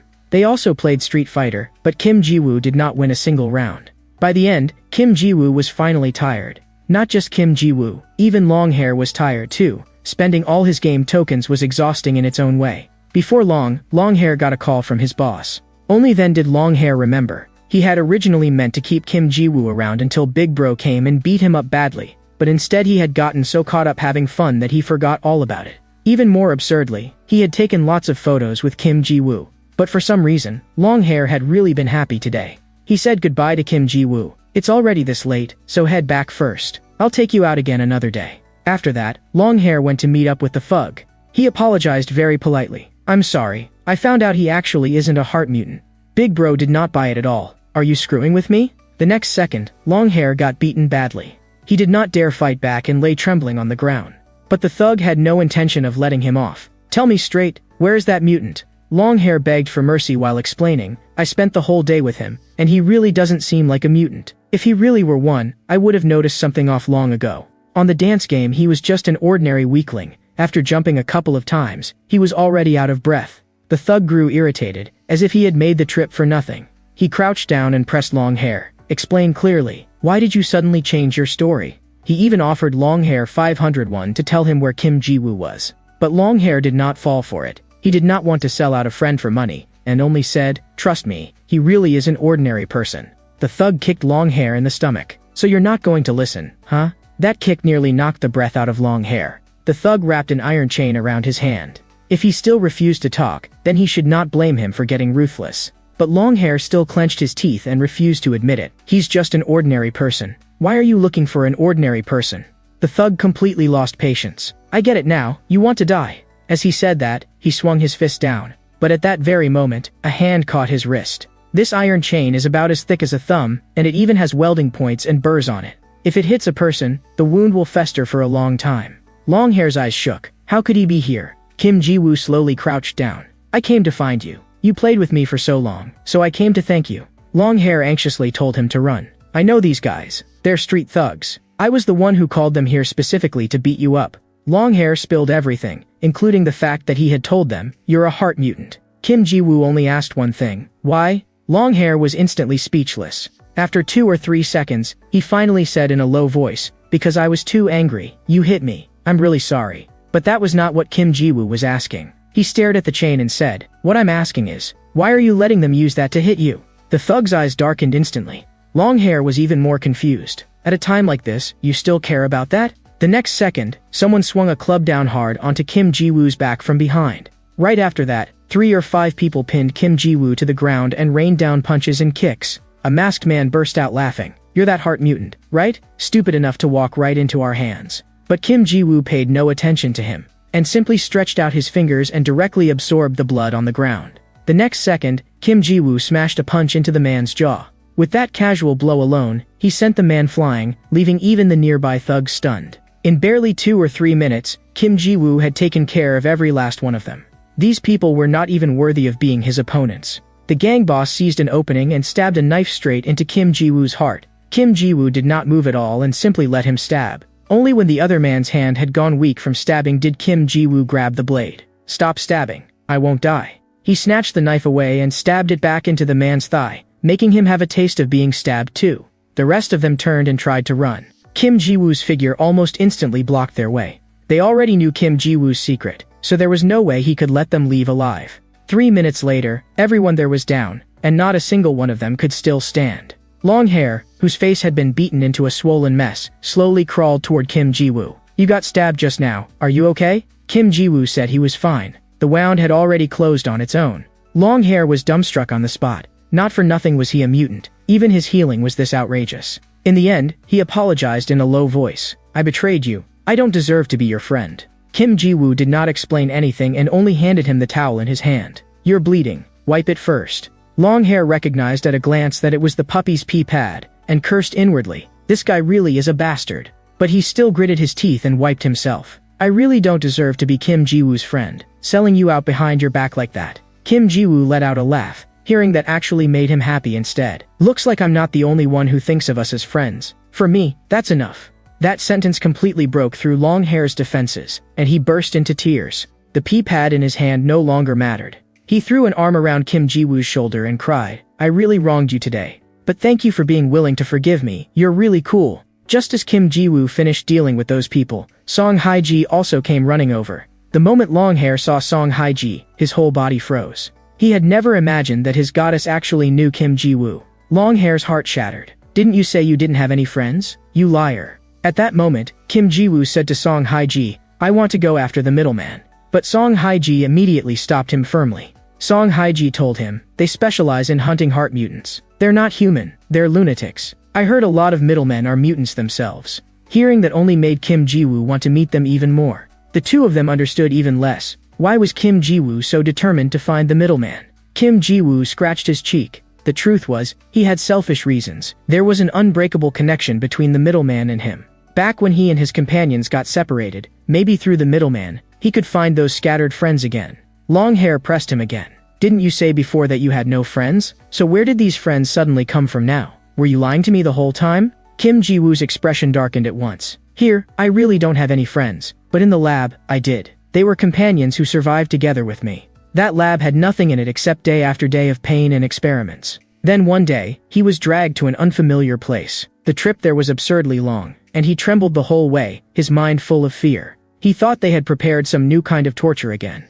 They threw him into a space filled with swords and throwing knives. At the time, when Kim Ji-woo saw those blades, he still did not know that was his testing ground, nor did he know that was his testing ground. Only after experiencing it firsthand did he understand that pain, blades piercing through his body again and again, stabbing through him repeatedly. After that, they shoved him toward a room and urged him to go in immediately. He did not dare resist. He reached out and slowly pushed open the door. The moment the door opened, Kim Ji-woo froze. Inside stood several children wearing the same experiment uniforms as him, and each of them seemed to carry some kind of power. Clearly, the children there were the same as him. They were all heart mutants. At that moment, Kim Ji-woo's gaze suddenly stopped. He saw a hand stretch out in front of him, and in that person's palm, a knife appeared out of thin air. That boy leaped up and rushed in front of Kim Ji-woo in an instant, the blade slashing straight down.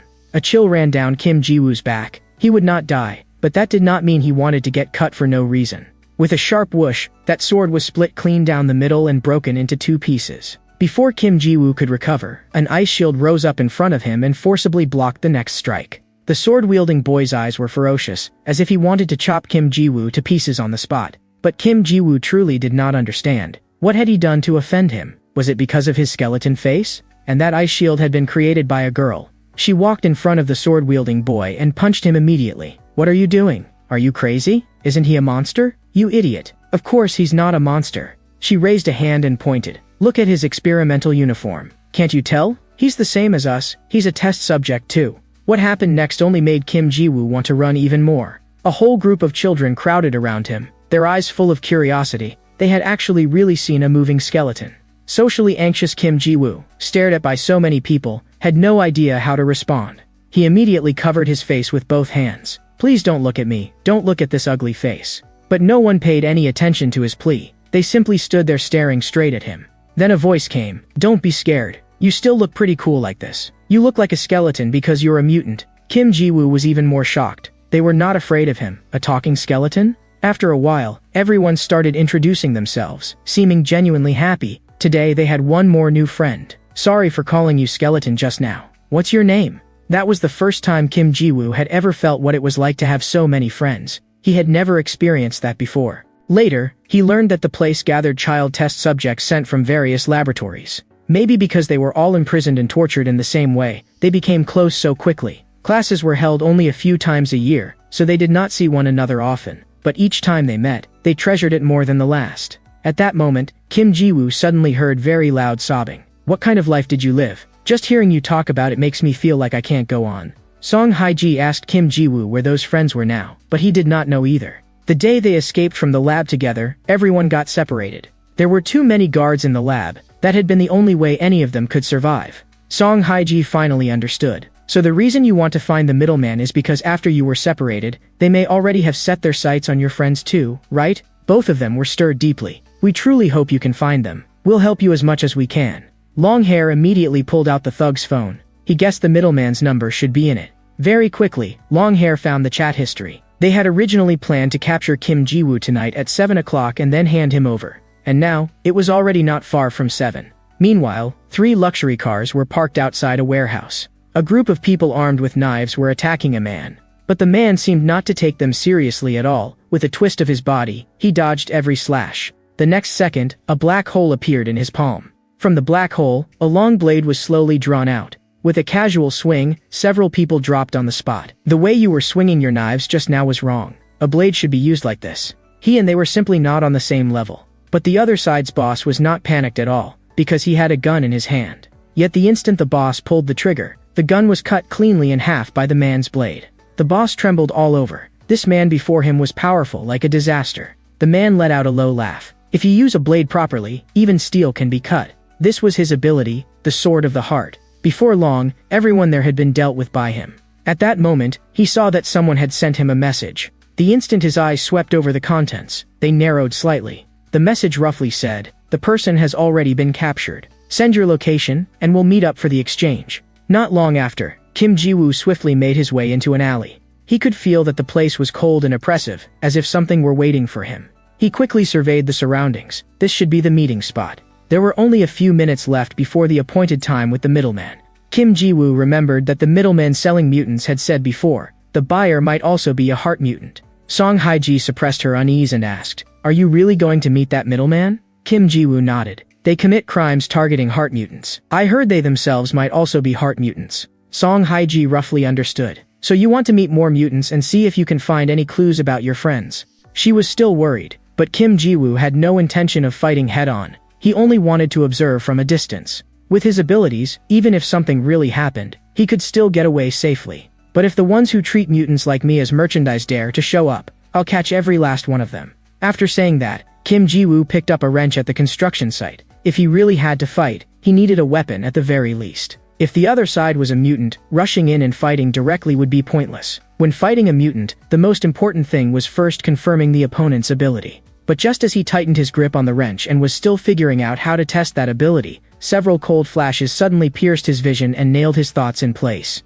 Before he could react, sharp blades were already slicing through the air toward him, finally stabbing hard into a metal pillar, sparks flying everywhere. Kim Ji-woo's pupils shrank violently. That was a knife. A cold voice came from the other side. "What are you doing? You came alone? You don't look like someone here to trade mutants." The man continued, "Are you a cop?" Kim Ji-woo stared at the hooded man, his heart sinking, cold sweat sliding down the side of his face. Could he be the middleman? He braced himself on the ground and barely stood steady, keeping his eyes locked on the long blade in the other man's hand. He did not look like a mutant, more like an ordinary person, but that killing intent was more dangerous than a superpowered one. If he was only an ordinary person, then he would be much easier to deal with. The next second, Kim Ji-woo charged straight at him. He closed the distance instantly, leaving the other man no time to react. But at the very moment his fist was about to come down, it stopped dead. Kim Ji-woo's eyes were full of disbelief. The person before him was actually his former companion from the lab, Lee Jae-won.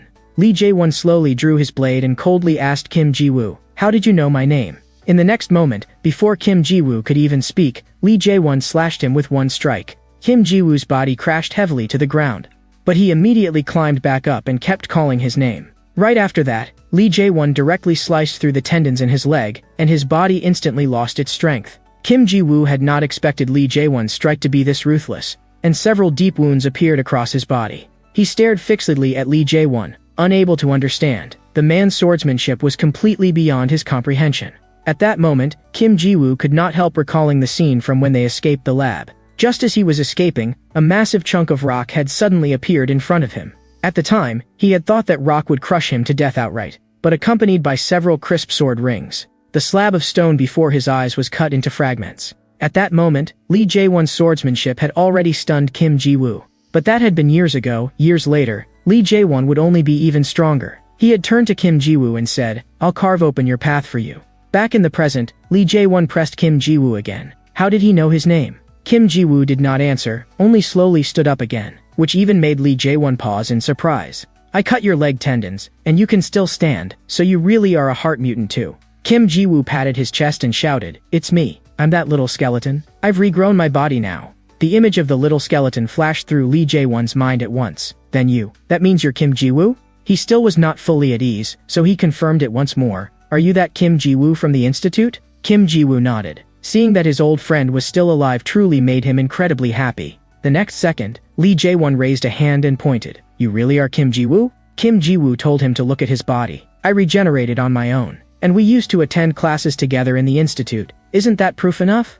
As soon as the words fell, Kim Ji-woo lunged forward. "Jae-won, I missed you so much." But faced with that embrace, Lee Jae-won spread his fingers, summoned a blade, and swung back with killing intent. And Kim Ji-woo had no time to react and was struck on the spot. His whole body was covered in wounds, yet he forced himself not to fall. Cold sweat ran down his forehead. "You still can't recognize me?" A strange curve lifted at the corner of Lee Jae-won's mouth. "Now I can be sure. You really are Kim Ji-woo, because your wounds are healing incredibly fast." Kim Ji-woo immediately pulled the blade out of his body and showed him the wound. Surely he would stop now, right? But in the next second, Lee Jae-won's figure vanished from where he stood.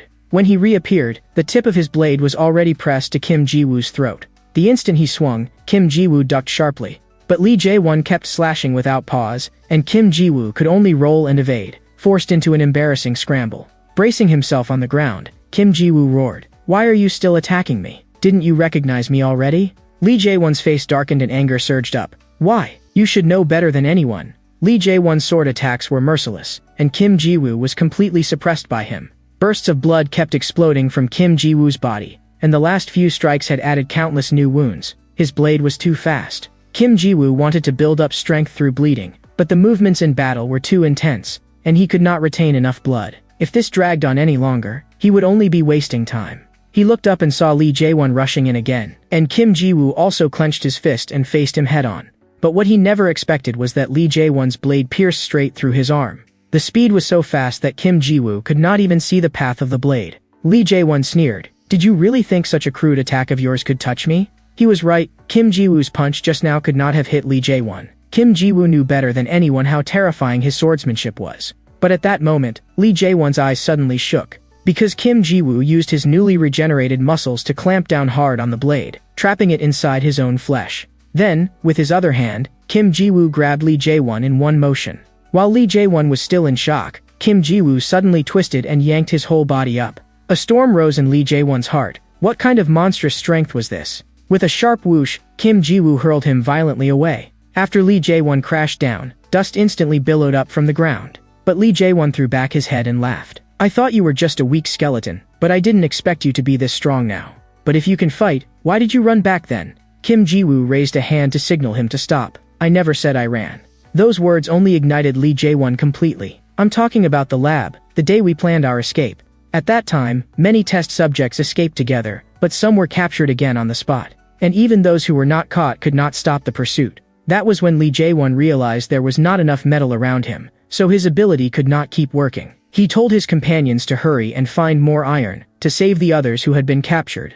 But Kim Ji-woo had just kept looking around, and even though there was metal nearby, he had not brought any over. When Lee Jae-won saw that, he had frozen on the spot, because Kim Ji-woo, under a hail of bullets, had turned and run off by himself. At that point, even Lee Jae-won himself fell silent. "If I hadn't run then, maybe none of us would have survived." Lee Jae-won sneered, "You cowardly, weak little brat. I never should have trusted a skeleton like you from the start." In the next second, he spread his fingers and drew all the scrap metal from the surrounding buildings into his heart. As he absorbed it, the whole old steel frame around them began to loosen and tremble. Lee Jae-won knew Kim Ji-woo's regeneration was strong, but he believed an attack on this level was more than Kim Ji-woo could withstand. Before he could even regenerate, he would be reduced to fragments. And in fact, that was exactly what was happening. Kim Ji-woo had already started to panic. He turned to retreat, but behind him Lee Jae-won had already formed a sword formation. Countless blades all aimed at him at once. Kim Ji-woo could only shield his vital points and force himself to endure. As long as he endured, he could regenerate.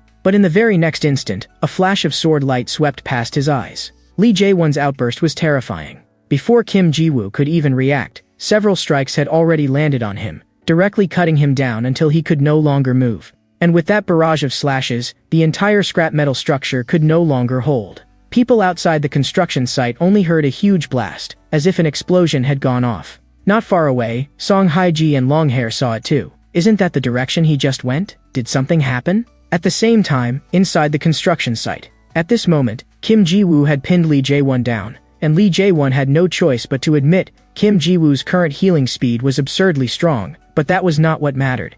Kim Ji-woo told him to calm down. There has to be some misunderstanding between us. I didn't run away back then. That day, I fought until the very end to protect you all, and the reason I came here today was because I was afraid my friends would be captured.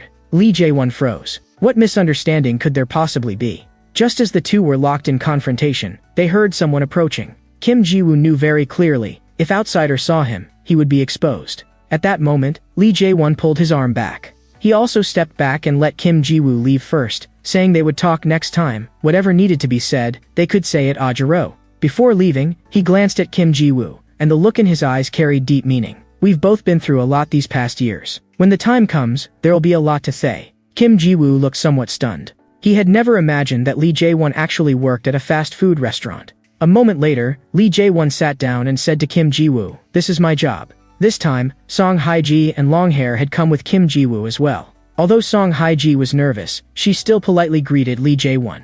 Lee Jae-won was a little surprised too. He had not expected Kim Ji-woo to make friends here. Longhair was still hung up on the fight between Lee Jae-won and Kim Ji-woo yesterday. Kim Ji-woo told him not to say that. Jae-won is a very good friend. Then they continued talking about what had been left unfinished yesterday. Lee Jae-won wanted to know why Kim Ji-woo had run away back then. Actually, Kim Ji-woo had not been trying to run at that time. At the most critical moment, he had heard a familiar sound, the beeping of a bomb. When they were surrounded, that sound had made Kim Ji-woo's scalp go numb. He was far too sensitive to bombs, because he had been blown up too many times. When the Institute's people closed in, Kim Ji-woo had wanted to use the bombs to collapse the building and cut off the pursuers. But if he did that, many people would die in the explosion.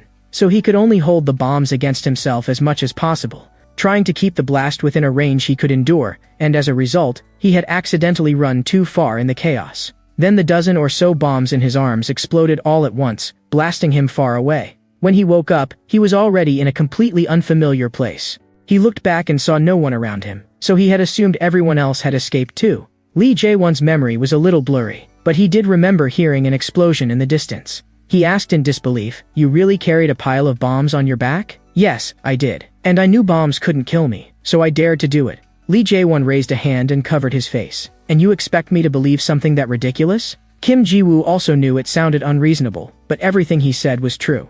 The next moment, Lee Jae-won could no longer hold back his tears. "I believe you." That sudden affirmation left Kim Ji-woo stunned for a moment. Then, carrying his knife, Lee Jae-won went into the back kitchen and began slicing onions like crazy. Kim Ji-woo stared in disbelief. Lee Jae-won tossed a pile of ingredients into the air, his movements clean and swift, almost like a performance. In just a few seconds, he made an onion burger. "Sorry, I lost control of my emotions just now. The onions are a bit eye-stinging. Also, this is a gift for you." The moment Kim Ji-woo saw the gift, he nearly started drooling. It was actually the restaurant's signature burger combo. Lee Jae-won was very popular in the restaurant, and soon students came over asking to take pictures with him.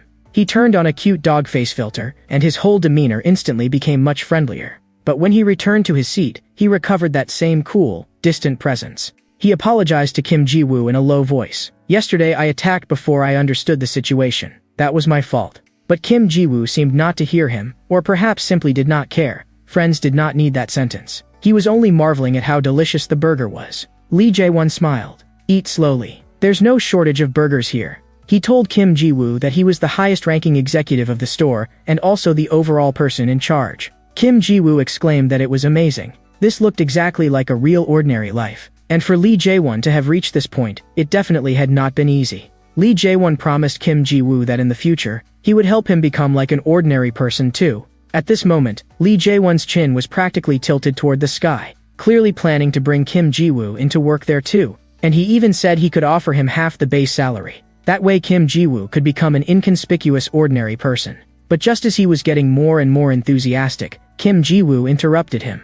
"But I need to ask clearly, we met at the agreed location. Why were you acting as a middleman?" Have you forgotten what we were turned into when we were taken into the institute? How could you do that? I need you to give me an answer, because I have to figure out what exactly you're doing. Lee Jae-won scratched his head awkwardly and said that when he was bored, he would pretend to be a middleman, but in truth he was using that identity to catch the people hunting heart mutants. It turned out that Lee Jae-won had never forgotten his companions either, and he also wanted to use the middleman network to find people. He disguised himself as a middleman in order to get intelligence, then wipe them out. Kim Ji-woo had never expected that the two of them would have the same goal, and that even their methods would overlap.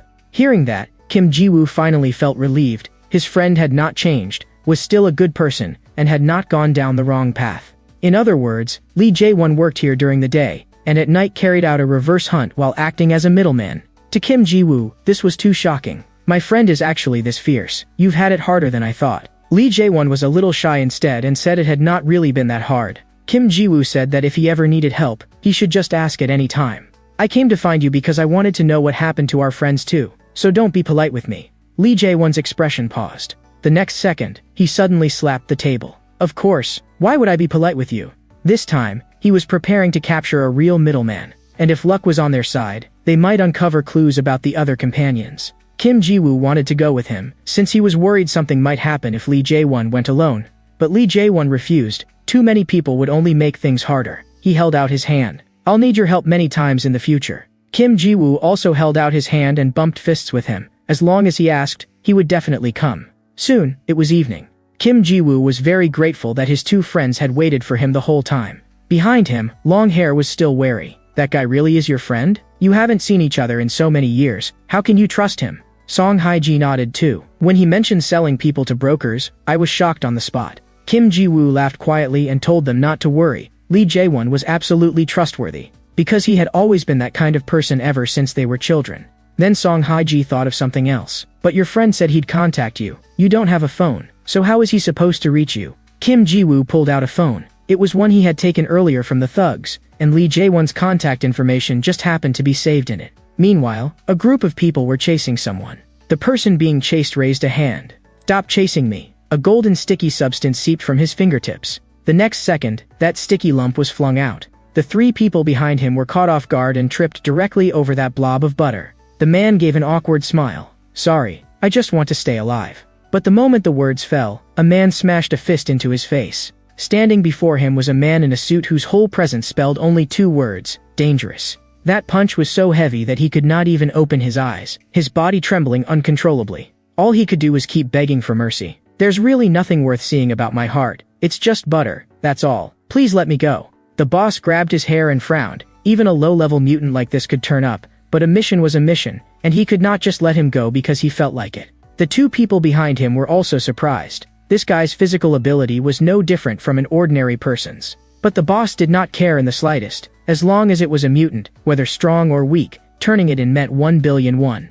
Hearing that, the man exploded inside. Was he going to be captured and turned into an experiment too? But just then, Lee Jae-won's figure appeared behind them. The group was startled. When had this guy shown up? One of them had just started to speak when Lee Jae-won slashed him with a blade. Lee Jae-won's eyes were cold to the extreme. If mutants are worth that much money, then I'm delivering myself to you. Go ahead, catch me. The moment they saw that this newcomer had hostile intentions and was a mutant too, they immediately attacked him together. Lee Jae-won moved so fast he looked like a flickering shadow. In the blink of an eye, all four of them had been cut. In Lee Jae-won's eyes, these people were not even worth mentioning. The boss pulled out a pistol and threatened that if he moved again, he would shoot. But Lee Jae-won directly clamped a hand over the muzzle. A gun is made of iron. As long as it is iron, it belongs to Lee Jae-won. The next second, he activated his ability, drew the iron out of the gun, and compressed the energy into his heart. But the boss refused to believe it and pulled the trigger anyway. What happened next nailed him in place. Lee Jae-won had stuffed a bunch of tiny blades into the muzzle, and it exploded like a gun bursting, instantly piercing the boss's hand. The boss was ruthless too. He threw away the gun and forcibly pulled his hand free from the blades. Before long, Lee Jae-won had dealt with them all and coldly warned them, if they wanted to live next time, they should avoid walking anywhere with iron nearby. The butter mutant crawled over like a dog. Thank you so much for saving me. It was the first time he had ever seen another heart mutant like himself, and he was trembling with excitement. He had originally thought he was definitely going to die today, yet somehow he had survived. But Lee Jae-won did not even look at him and only answered his phone. The missing heart mutant has been recovered. Come handle it. Bring him back to the lab. The butter mutant was still bewildered. What was the lab? In the next second, Lee Jae-won directly knocked him unconscious. Lee Jae-won's eyes turned cold. Shut up. Didn't you see I was on the phone? And on the other end of the line, someone was looking through records of his test subjects. You're interesting. There's a pile of useless little test subject brats here, all of mixed levels. You never act carelessly, so you remain trustworthy. Lee Jae-won smiled. There's one more important thing I need to report. I found that little skeleton who escaped before. The moment the other party heard that news, there was an obvious pause. Then the person promised that as long as the little skeleton was brought back, Lee Jae-won would receive the reward he deserved. At the word reward, Lee Jae-won's expression lit up instantly. Then tomorrow I'll go bring him back. After returning home, Lee Jae-won began making dinner, cutting vegetables with his hands while thinking in his head, how exactly was he going to deal with Kim Ji-woo? Getting Kim Ji-woo to come out would not be hard, because Kim Ji-woo had already completely trusted him. But the daytime battle was still vivid in his mind, and he had seen it clearly. Kim Ji-woo's healing ability was terrifyingly strong. Not only that, even his strength was far greater than before. So ordinary methods would be useless. He could only lure Kim Ji-woo to a place with enough iron. Soon, Lee Jae-won's curry was done. His younger sister in the wheelchair smiled happily. Big brother's dinner is the best. Lee Jae-won's eyes were full of affection. Today I even added potatoes. At the word potatoes, his sister became even more excited. That's my favorite. Lee Jae-won promised her that if there were any ingredients she wanted to eat, she could tell him anytime. His sister tugged at him to eat together with her. But Lee Jae-won refused. Not tonight. Your brother still has to go out again later. His sister's eyes dimmed at once. Big brother is always like this. In the end, she still set aside a portion of the meal and waited for him to return. Meanwhile, on the other side, Song Hae-ji was also cooking at home. But she had never cooked before in her life and was learning step by following an AI tutorial. These past few days, she felt that Kim Ji-woo had been too exhausted, so she wanted to make a good meal to reward him. Since it was her first time cooking, her palms were sweaty with nervousness. This time, she was making fruit grilled meat. Song Hae-ji followed the AI instructions strictly, thinking there was no way this could go wrong. The process, the heat, the seasoning, everything was written out clearly, so all she had to do was follow it. The more she cooked, the happier she became. There was probably no one else in the world who would think of learning to cook this way. Just then, her older sister sent a message. Have you eaten dinner yet? Song Hae-ji quickly invited her to get off work early and come home to try some, and her sister directly replied with a vomiting emoji. Song Hae-ji felt stabbed in the heart instantly. She told Kim Ji-woo that her sister would not be back until after midnight, and told him to sleep early tonight. But then she noticed that Kim Ji-woo was clutching his phone and grinning foolishly the whole time. He was waiting for Lee Jae-won's call and messages. Seeing that, Song Hae-ji actually felt relieved. Finally, there was someone who could make Kim Ji-woo show an expression like that. Little Ears also kept licking Kim Ji-woo's face, as if it too could feel his joy. Even though they had not seen each other for so long, the moment Kim Ji-woo saw Lee Jae-won, it was as if he had returned to the past. Years earlier, Lee Jae-won had been Kim Ji-woo's closest friend and had taken great care of him. Whenever he saw Kim Ji-woo alone, Lee Jae-won would always take the initiative to come over and talk to him. Back then, Kim Ji-woo was very socially anxious and would get nervous even speaking. On top of that, the experiments from a few days earlier had left him injured, and he did not want to play. After hearing that, Lee Jae-won directly lifted the hem of Kim Ji-woo's clothes and discovered that his fingers were gone. Kim Ji-woo immediately pulled his arm back. The injuries from a few days ago still haven't healed. Don't look, it's too ugly. Lee Jae-won seemed to see right through him. You've been uneasy all this time just because of something this small? He grabbed Kim Ji-woo by the sleeve and pulled him up, and even fitted a blade onto Kim Ji-woo's hand so he would feel more secure. Lee Jae-won kept showing off his ability. At that moment, a girl behind them said flatly, Lee Jae-won, you're bullying someone again? Lee Jae-won immediately explained, I'm not bullying him. I'm teaching him how to protect himself. And in reality, Kim Ji-woo really liked that blade. To him, it was simply amazing. The girl could not understand at all what the two boys were so excited about, and she felt a little unable to join in. At that moment, Lee Jae-won stretched out an arm toward Kim Ji-woo. Kim Ji-woo did not understand what that meant. Lee Jae-won said, only truly trusting friends bump fists. This is proof. Kim Ji-woo also gently bumped fists with him. In that moment, he knew, Lee Jae-won regarded him as a companion, and between them there now existed something called trust. Thinking of that, Kim Ji-woo could not help smiling. Jae-won was really cool. Beside him, Song Hae-ji could not understand what they were talking about at all. But Kim Ji-woo looked very happy. After all, he had reunited with an old friend. Song Hae-ji reminded him to calm down a little first, because it was time for dinner. Next came the dinner she had spent the whole afternoon making.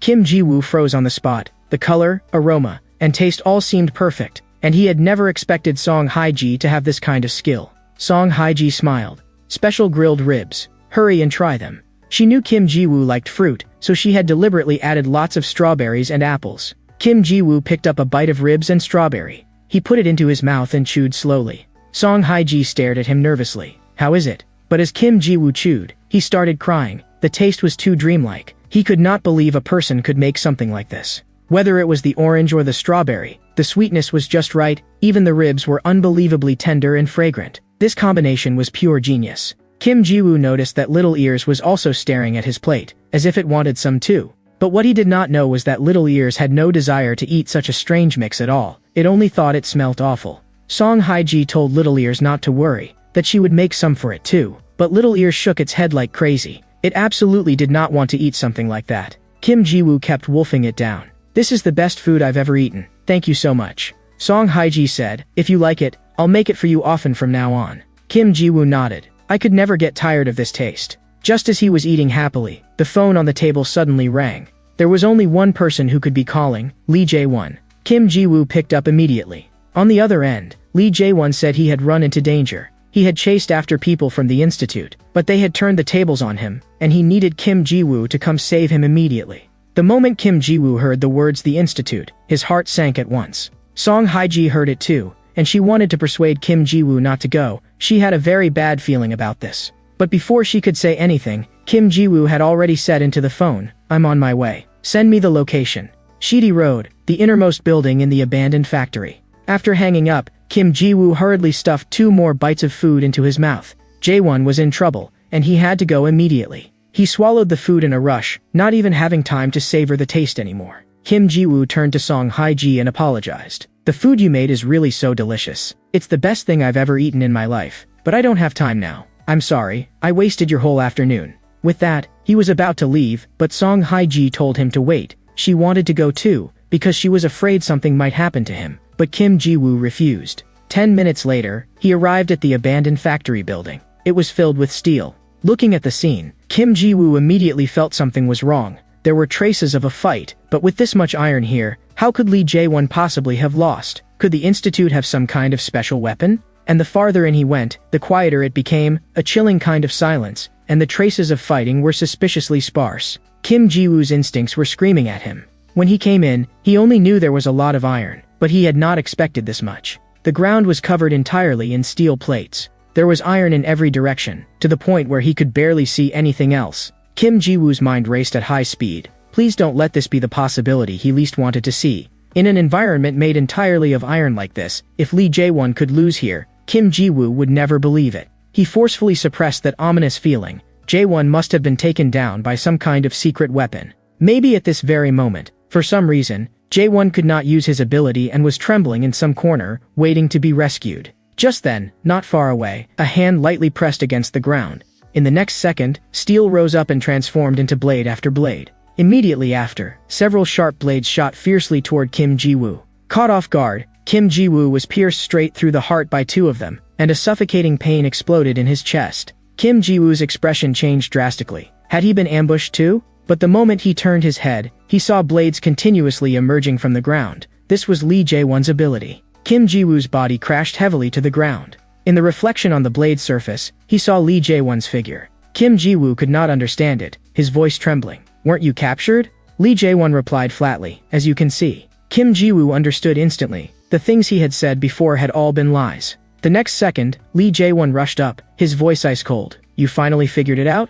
Enduring the intense pain, Kim Ji-woo forced himself to jump off the blades piercing through his body. Lee Jae-won was absurdly fast. Kim Ji-woo was already nearly unable to keep up just by dodging.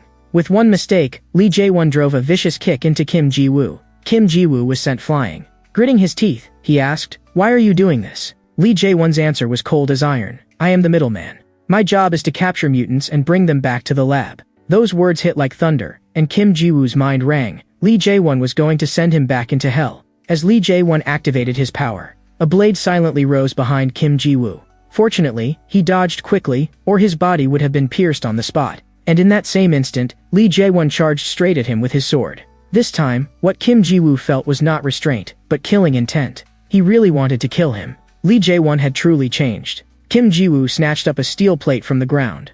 The moment the blade came down, he barely managed to block it. Suppressing his fury, Kim Ji-woo shouted at him, "Wake up, are you really going to send me back there?" He did not understand what had happened, but he needed an explanation. But Lee Jae-won said there was no need and pressed a hand against the steel plate. The next second, 4 or 5 blades burst out from inside the steel plate itself. Kim Ji-woo cursed inwardly. What the hell had this bastard gone through to become like this? He could only roll away and pull back in a miserable scramble. Kim Ji-woo had never expected that Lee Jae-won was actually connected to the institute, which meant he was part of a criminal organization. He picked up a shield and a long metal rod. The next moment, he swung down at Lee Jae-won with all his strength. But in Lee Jae-won's eyes, that speed was as slow as crawling. Lee Jae-won coldly told him not to struggle. It'll save you pain. Surrendering is easier. As soon as he said that, one flick of his blade knocked Kim Ji-woo's attack straight aside. Kim Ji-woo knew he could not get entangled now. He turned and ran. This was no longer the friend he knew. Lee Jae-won sneered inwardly. You think you can escape? The instant his palm pressed down, blades rose from the ground in sheets. Just as one blade tip was about to pierce through Kim Ji-woo's throat, Kim Ji-woo twisted his neck with all his strength and narrowly avoided it. He really wants my life. He prepared this too thoroughly. In a place filled with nothing but iron, I'm no match for him at all. But Kim Ji-woo still could not believe it. Lee Jae-won really intended to hand him over to the institute. What happened to you? Did you forget that hell? Do you want to go back too? Lee Jae-won answered directly, it doesn't matter. Your life has nothing to do with me. That sentence completely ignited Kim Ji-woo. If it did not matter, then he would fight with everything he had. But Kim Ji-woo's punches and kicks still had limited effect on him. Right after that, Kim Ji-woo took another blade through the chest. But at that exact same instant, Kim Ji-woo's arm had somehow already reached Lee Jae-won's face. In the next second, a punch smashed into Lee Jae-won's nose. Lee Jae-won was shocked. He had cut him so many times, yet none of it seemed to count as real injury. It seemed that over the years, Kim Ji-woo had long since built up resistance through torture. The Kim Ji-woo of today was completely different from the past. He healed faster, and he had also become better at striking back in the instant his wound closed.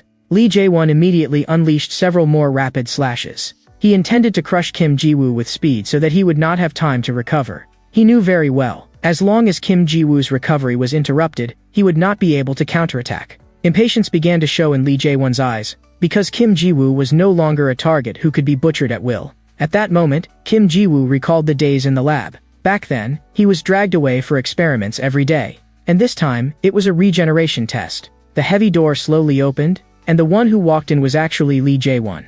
Kim Ji-woo froze on the spot. Why was he here? It turned out the researchers wanted to observe the degeneration, regeneration, and recovery process of a regenerative heart under stimulation from the sword heart ability. The test subject was Lee Jae-won. They wanted him to use his power to slash Kim Ji-woo. Lee Jae-won refused on the spot. Kim Ji-woo was his friend, and there was no way he could do it. But the instant he refused, his neck was shocked with electricity. Kim Ji-woo panicked. Stop dragging it out. Just do it. I can regenerate. I'll be fine. No matter what Kim Ji-woo said, Lee Jae-won still would not slash. Kim Ji-woo grew even more anxious. I told you I can't die. If you don't do it, you'll be electrocuted to death. When he could not persuade him, Kim Ji-woo could only provoke him with harsh words. You coward, stop pretending to be tough and do what they say. Lee Jae-won hated being called a coward more than anything, and his whole body stiffened, but Kim Ji-woo kept provoking him. All you can do is cut people. Compared to abilities that freeze, burn, or crush people to pieces, you're too weak. To be mocked by someone even weaker than himself, Lee Jae-won could hardly believe it. Kim Ji-woo urged him not to waste time and said that he would regenerate soon enough. At last, Lee Jae-won drew his blade. Then I'll show you just how weak I really am. The next second, Lee Jae-won's gaze turned sharp as a blade. The moment Kim Ji-woo met that look, his heart tightened. This was going to hurt again. Then, a slash landed on Kim Ji-woo.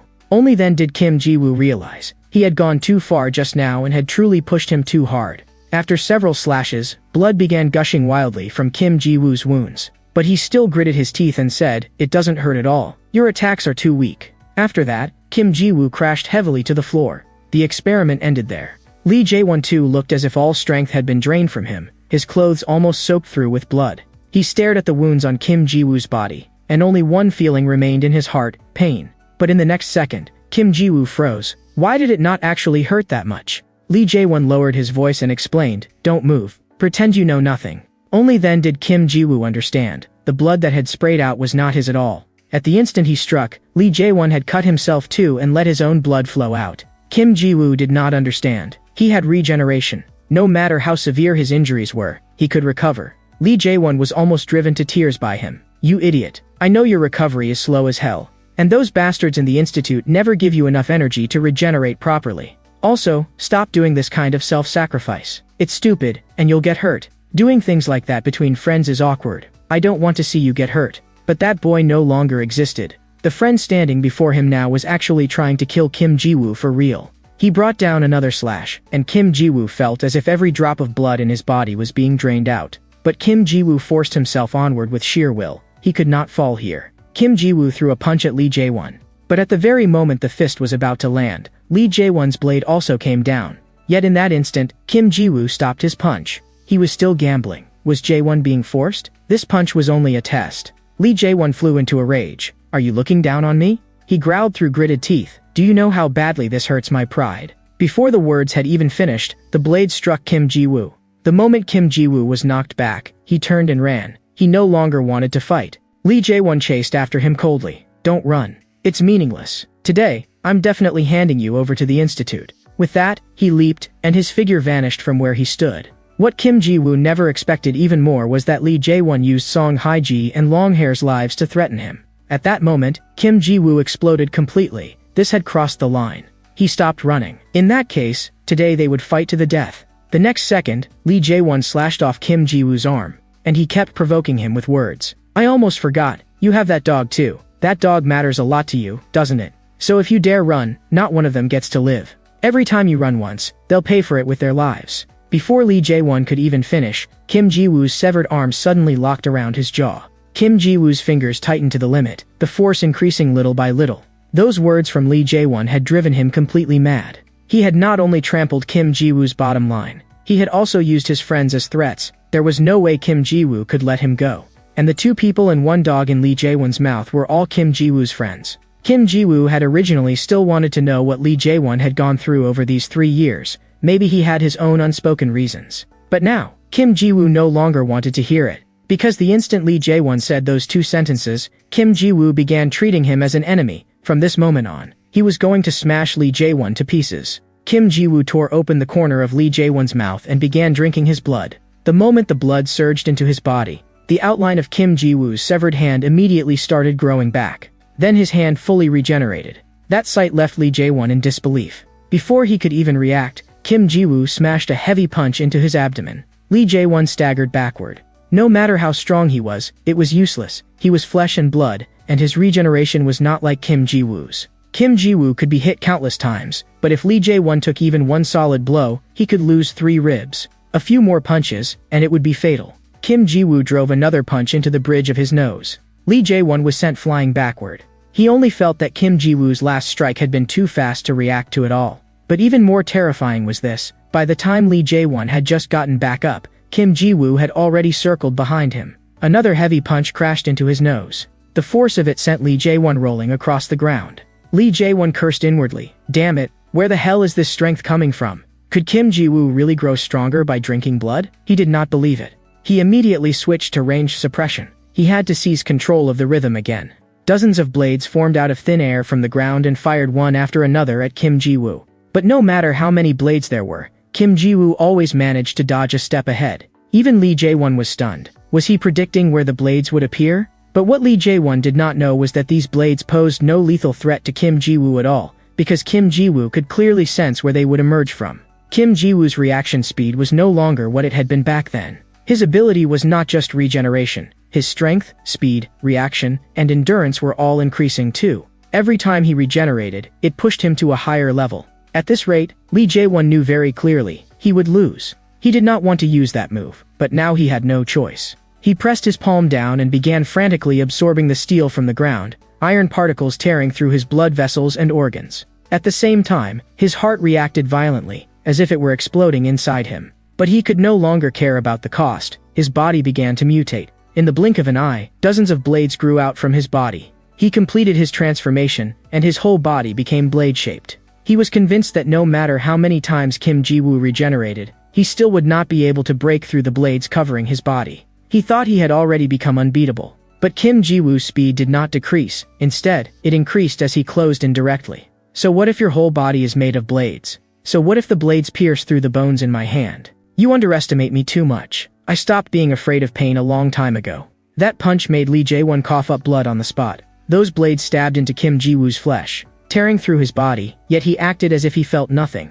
But compared to the pain in his body, something else hurt more. His friend had betrayed him. Kim Ji-woo drove another punch into Lee Jae-won's nose. That punch was vicious to the extreme, as if he had poured all his strength into his arm, because the thing that hurts most has never been a blade. Kim Ji-woo would rather die at an enemy's hands than see a friend betray him. Compared to that betrayal, Lee Jae-won's blades were not even worth mentioning. A friend he had known for 10 years was actually trying to send him back into that hell. Kim Ji-woo's heart hurt so badly he could barely breathe. He demanded to know why Lee Jae-won was doing this. Had their friendship really been worth nothing at all? He also wanted to know what exactly the Institute had promised him to turn Lee Jae-won into this. No one knew how terrifying that place was better than Lee Jae-won. Lee Jae-won only said, "There's no point talking about this now. I'm with the Institute. I was planning from the start to sell you to them. We can't go back to being friends." Those words completely enraged Kim Ji-woo. He slammed another punch into Lee Jae-won's face. Kim Ji-woo would not allow him to sever everything with a single sentence. Today, he was going to beat Lee Jae-won back to his senses. If Lee Jae-won had really betrayed him, then Kim Ji-woo wanted to know exactly what he had traded that betrayal for. Even if you're making excuses, you still have to explain yourself. If you ever thought of me as a friend, then tell me everything.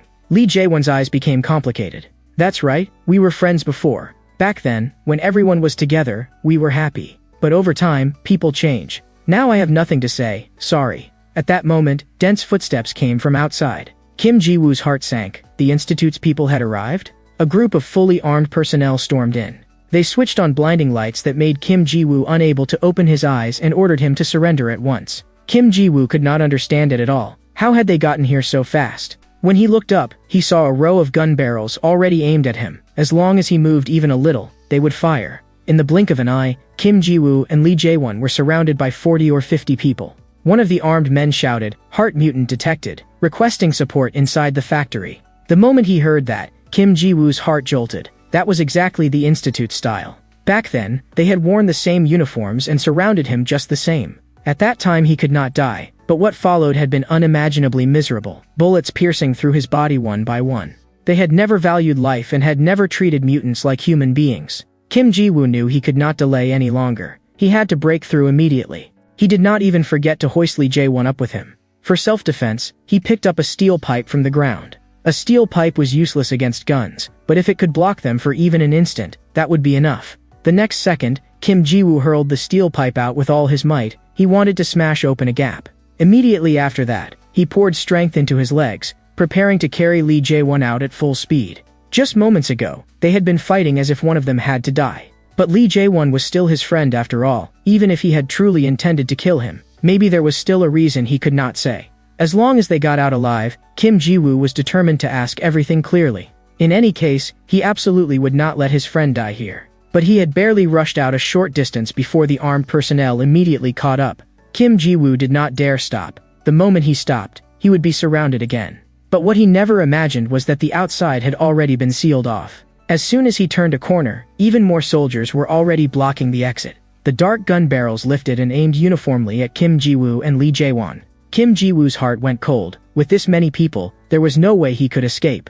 Very quickly, the pursuers from behind also closed in, forming a circle and sealing off every route of retreat. Their captain spoke. "Everyone stay alert and wait for instructions from headquarters. If the target resists, I authorize opening fire." He was Kim Yu of the Special Assault Unit. The situation was extremely unfavorable for Kim Ji-woo. If this dragged on any longer, he would definitely be sent back to the lab, and the tragedy would repeat itself. Kim Yu turned on his communicator and began reporting upward. But just then, a slender hand pressed down on his communicator. The woman took it away directly. "From this moment on, I am taking full command of this matter." This woman's status was terrifyingly high, even the assault captain dared not resist. Her name was Song Hyeon. Kim Yu's expression stiffened instantly. Not just him, the entire squad broke out in cold sweat too, which was enough to show how high her rank was. None of them had expected that Song Hyeon, the leader of the Special Operations Unit, would appear in person. After that, following Song Hyeon's orders, they all lowered their weapons. Song Hyeon walked toward Kim Ji-woo step by step, and Kim Ji-woo actually heard her call out his name. She lowered her voice and said to Kim Ji-woo, "Don't be afraid. I'm here to help you. I heard everything about your situation from my younger sister." Only at that moment did Kim Ji-woo finally realize it. The woman gave him a small smile. My name is Song Haiyan. I'm Song Haiji's older sister. It's nice to meet you.